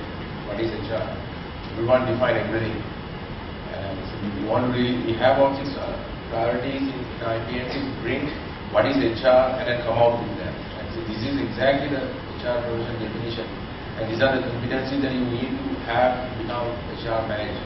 And in turn, how HR can really support business to grow. And we have many experiences actually. Not only me, we have Ganesh, we have Mandana Nayak, and all were really extremely well coming from HR to the CEO's level. And we can do that. So what matters is that we understand the daily business and what exactly HR can do, we got to do it. And what will happen is, unfortunately, and we don't have many people who have the technical HR competencies in this country. And those who can speak up well, those who really have the interpersonal relationships will become HR managers. It's not that. And HR need to really give tools to line managers to really perform their work. And HR should understand what is exactly what management is all about, what is exactly salary scales are about, and what is engagement strategy all about. And so this is actually we need to lead it. And as an institute we're going to lead it, to be honest. And we're going to do that somehow. And I'm looking forward to all of you to really understand and do something different in your organizations that we are really HR can really add value. That will come up as a force for us to really come up in the whole professional arena. Otherwise we can't. Otherwise we'll become just somebody's profession. This is regarding the perception management, and my question is, it is vital for a HR department of any company to authorize themselves within their business process unit, the internal business process unit, and how critical it is for an HR department, and how up to which extent it will help the total organization and its practices to enable the total group of people to ensure their success. But because I am asking, whatever we say about the importance of HR and their practices, so and so, but still we have a gap that in the perception of people towards HRD. But people in HR, they are doing the fundamental responsibilities of them, but they are trying to do some more, as we discussed today. But still, the management, the top management and the middle management, even the operational people, there are some sort of misconceptions towards HRD. So, will it be possible for HRD to overcome that situation by advertising their department within the company? Let me first see whether I got the question correct. Basically what you would like to know is that whether HR should advertise itself as a department to promote itself so that they gain better recognition and better acceptance from the others, including the CEO. Is that the question? Yes. Right, thank you. So I think the answer is readily available here. What Samita said, when he is the CEO and the way he deals with his respective head of HR is a classic example with the real rhythm and the real chemistry in place. I remember recently one of my learning partners, I call them learning partners, my MBA students. So one had to leave a leading company, insurance company. And then he said he didn't like the boss and he didn't like the leader and so on. And I knew the leader as well, the CEO. I asked him, he said the chemistry didn't gel there. So sometimes there are issues like the way they work with each other with right rhythm, with right harmony. So I think the best way I would propose is that you need to understand the organizational purpose clear. The vision and the strategic direction, alignment comes there. So when HR shows that they are genuinely interested in contributing to organizational well-being, and when they show that in their action, rather than getting into isolated pockets of action, doing some operational things alone, they have to show that they are far more capable than just doing operational stuff. That is step one. At the same time, I see this issue as well, this opportunity deficit that I mentioned. There has to be CEO awareness on the value of HR, on the importance of people management. But I see, there are some encouraging signs. For example, today or tomorrow there's a CIM People Forum. So, Chartered Institute of Management is organizing an HR forum. And then CIMA is organizing HR forum. MTI Consulting was very clinical in their financial analysis and doing more financial work are now highly talking about HR. So there's a growing interest in other disciplines about HR, including the CEOs. I think that's a very healthy sign. The CEO should not be having the mindset that I know everything, I don't need to learn about people management. So there's a need to have some learning. So the leaders also should appreciate and encourage HR to come forward. So the opportunity mismatch has to be managed at that top level. And it's happening to a great extent. For example, I am in a board where they discuss 90% financial stuff at a board meeting. So I suggested, let's have a people element. So the head of HR comes to the board meeting and he or she does the presentation about the people, key people indicators, key performance indicators related to people. And I know one leading bank had gone to the extent of having the net present value of people, human capital account. So those are the few things where the HR function gets higher recognition at the top management level. Something is happening, but the pace is not enough. Sometimes any logical CEO is looking for finally the CEO hand, right? How do we really get my customer satisfied and ensure that my grants are there, and I see that my revenue is coming on the right time, my speed is there on delivery, right? My structures are high, there. So those are indicators of the business will be success in the future, right? So when you why is sustaining? So when you see HR is supporting, or the HR initiatives are really helping the business really grow on those lines, any logical CEO will welcome. Right? The issue is you don't connect what you are doing with the business. That's a fundamental issue. The HR is not connecting their activities with the business requirement. When you have this connection on that, as Dr. mentioned, finally the board meeting will become only financial. Rest of things will become a day-to-day affair. So if a brilliant idea is coming up, fine, while developing our people, we can really get our succession right and ensure that my capability, my organization is in farm in the competition. And therefore, that I can really produce a good product. My people are confident of getting the right speed of delivery for my products in the market. Right? So this jargon needs to be coming to us. Then only that we will be automatically coming to recognition of the business. If you don't do that, then not just putting on OTs or not putting a safe mind HR is doing so many activities. The question is, what will be the business? And yes, sensitive for the people, but yet the responsibility is connection of how we sustain the business. So it's up to us to really connect with the business. So just to add to that, I think it's not only the big stuff. I think HR has multiple touch points. Probably you take organization, more department has similar touch points. It's also the little things. Can I get my letter quick? Can I help me apply for a bank? You can have all the great advertising, but if I come to you and I want to take a bank loan and I'm kept waiting for 1 hour and the guy who's supposed to give me the letter is acting like he's the bank, then there is a huge problem. I think today that's the problem, because the volume of those transactions are much higher than doing like employee engagement. So ask yourself, do I have the basics right? What's my speed on giving a letter? What's my speed on registering a guy on board? Or some of the little things that you do every day. Once you have that in place, then go ahead and act. Correct. I'll give you the same example.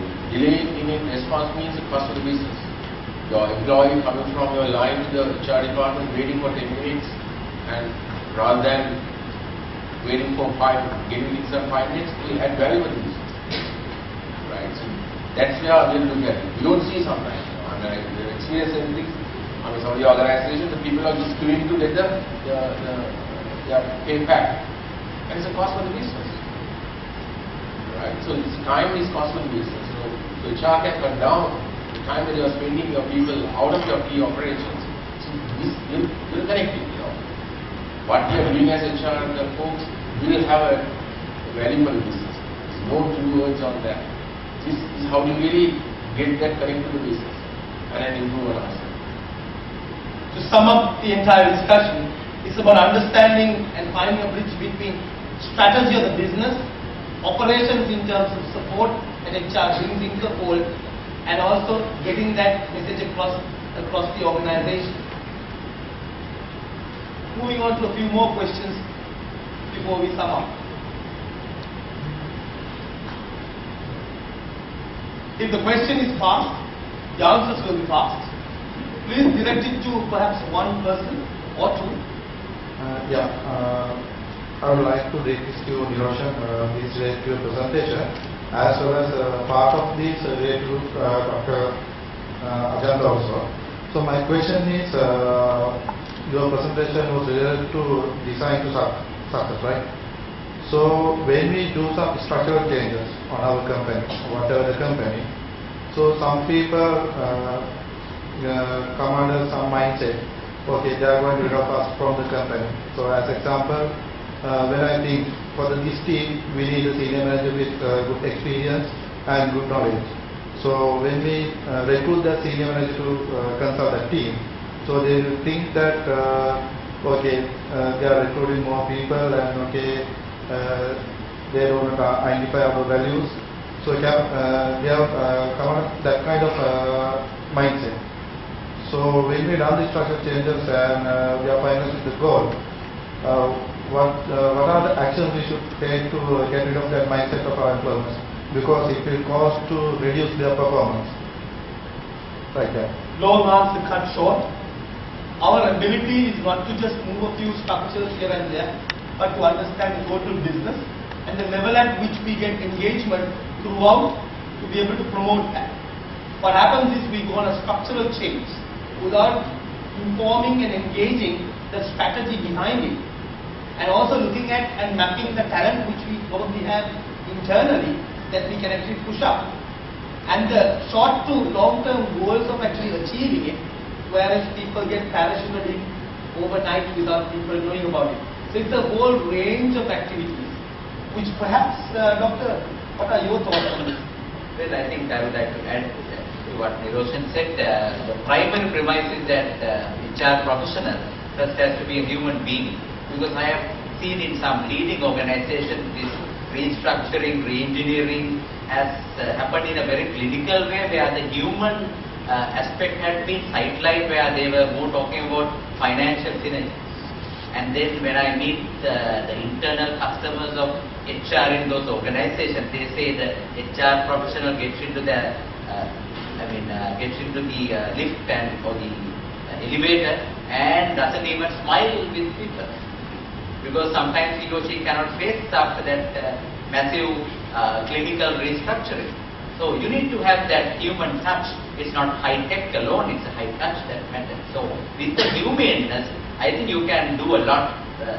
And there are world-class cases. For example, Xerox, they were going down in their business to the European recession. And they had one promise, world-class products and services through world-class people. Now the problem in Sri Lanka is that we talk about world-class products, we talk about world-class services, but we don't talk about world-class people that much. So that's the fundamental paradox that I see. So you have to do the little things. I agree with Dhananjay. It's not just the macro stuff always, it's the micro stuff also matters. It's a healthy blend between the two. Your daily behavior matters. You might win awards at conferences, but your daily behavior in dealing with your people will also matter. So the human nature of HR professionals should never be sidelined with the advent of technology. That's my personal wish.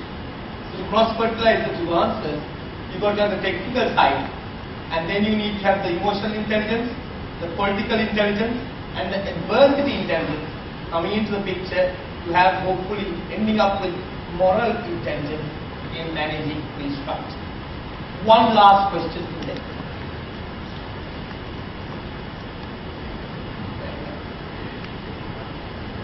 Whoever gets the mic first gets the question. Okay, this question is student panel. At SLASSCOM, we have an objective. We are working with various institutes to develop the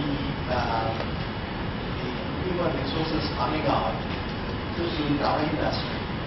So there are very many IT people representatives here. If you ask them, in general what they would say is, well, you know, the quantity is there, but the quality is not what we really need. Right?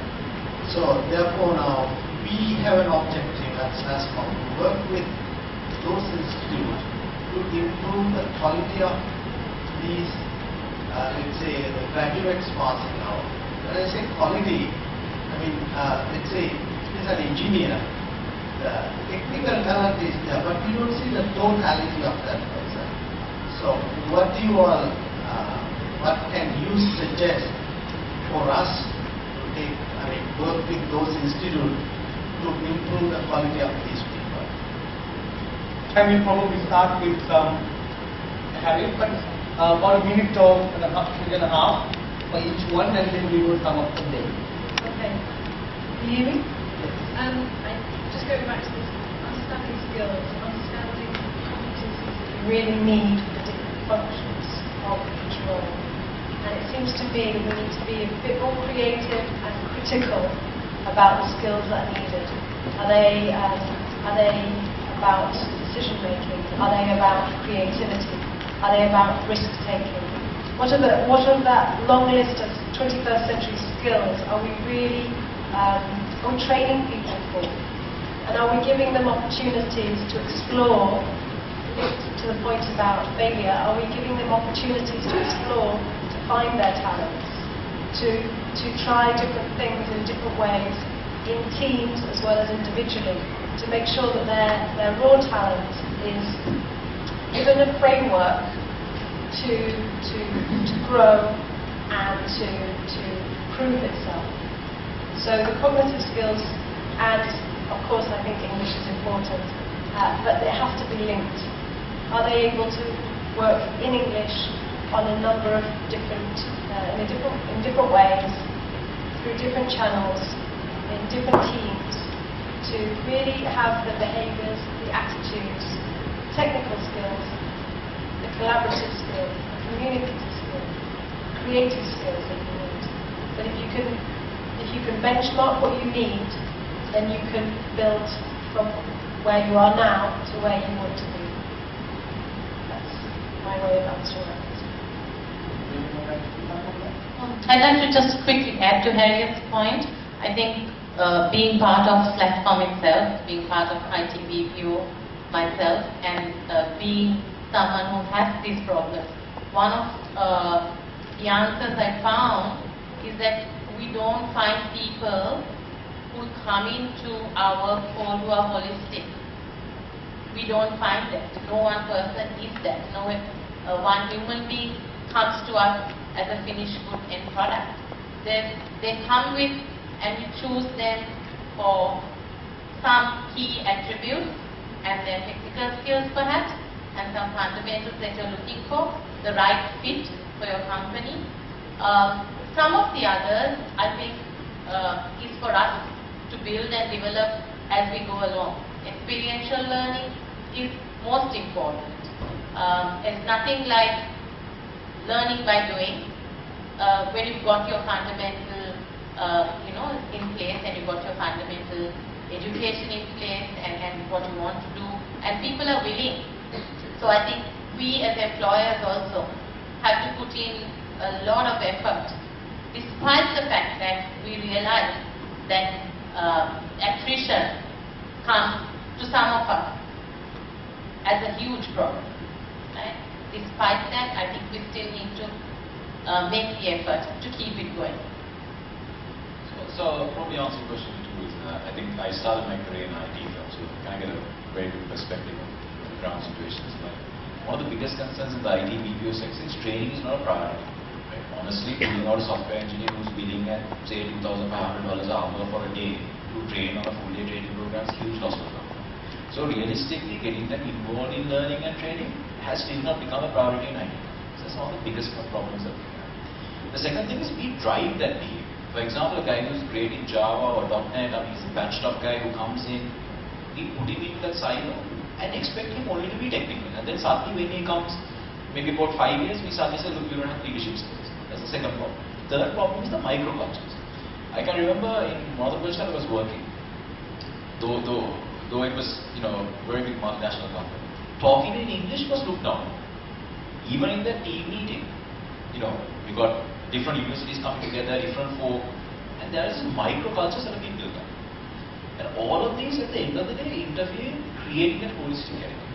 So I think making training and learning a priority, branding the organization culture more strongly through allowing people to associate top managers and really allowing cross-functional coordination. I think all of people have talked about this. Is probably the only way to make an engineer who's coming on into a holistic Looking from Mandaraj, I think it's a focus, and we all get a technical focus on it. Getting the ability of technical side, yes, we have focus. That's why you are building up that level. So if we create the right focus onto the folks who are coming in, I say, not only that your technical matters, but you really go on in your ladder. You will have leadership skills also. That message will get in there. And also the next question is, you need to know what exactly I should develop. Then we will have mechanism in the industry or the organization. These are exactly we are looking for, and this is where you are. And these are the support you can do it. And in an industry like here, like very tough in time, sometimes these things can be done. Deeply is common sense. Leadership is common sense. I believe on that. How do you really get yourself out is something that you can do yourself. And there are various techniques you can do it. And you don't need to really go for a formal training program for you to really become a leader on that. And you can do that. So it's a matter of that you create the right focus and then give you the opportunity for you to understand where you are and what you really exactly want to do. So those few simple things will be there.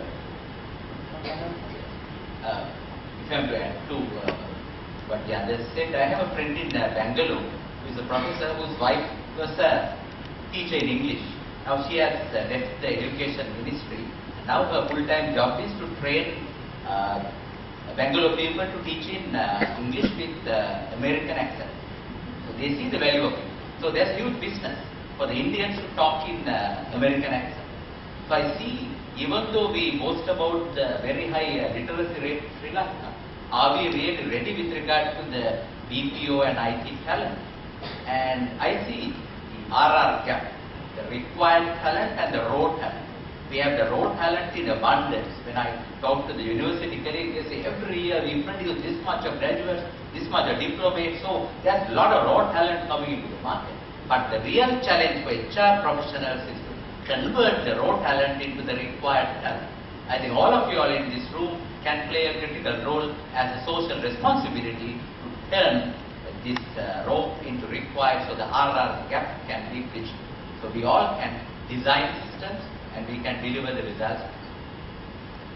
I think it would be time for me to sum up the entire discussion and also close the session.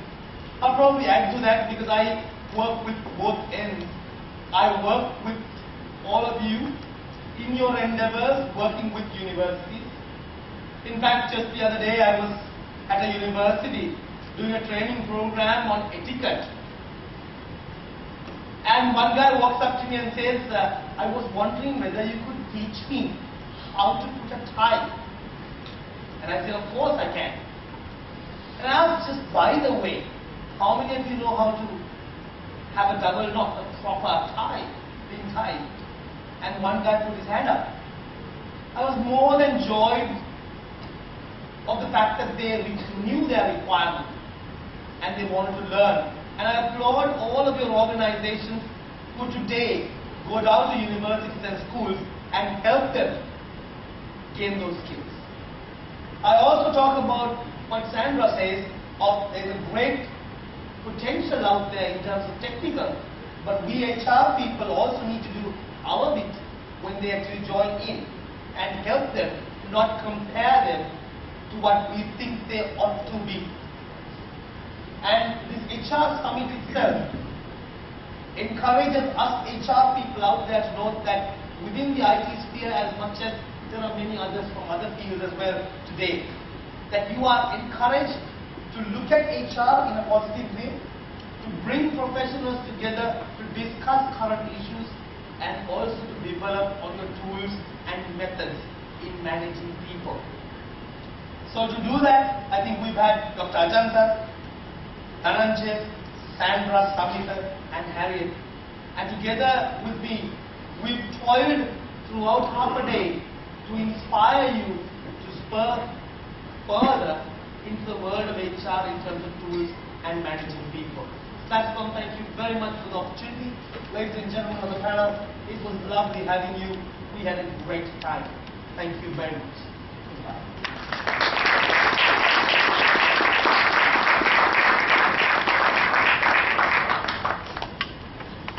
Thank you, Niroshan. Can I just quickly request the panel to visit a few minutes? We would like to pass on the charity of the people of the appreciation. A sincere thanks to you for all your time, effort, and sharing of experiences and knowledge. And can I call upon Vani Chandsena, Head of People Management and Development Millennium IT, and Govinda Senwal, Managing Group HR Leader, to hand over the tokens of appreciation, please.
And as we wind up for today, just one final note. I know today has been all about business cards. This is another request for business cards. Another first for this year, the SLASSCOM HR Summit 2005.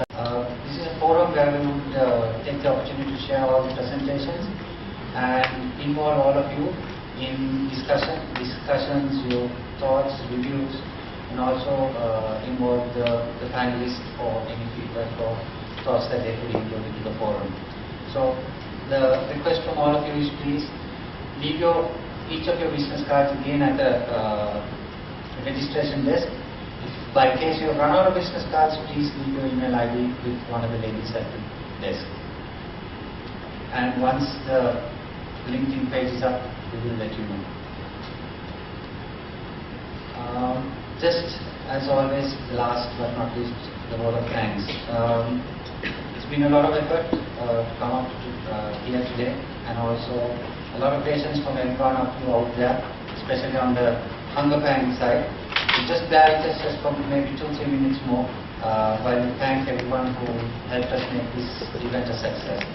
Can I invite Govinda Senwal, Group HR Leader, to deliver the word of thanks, please?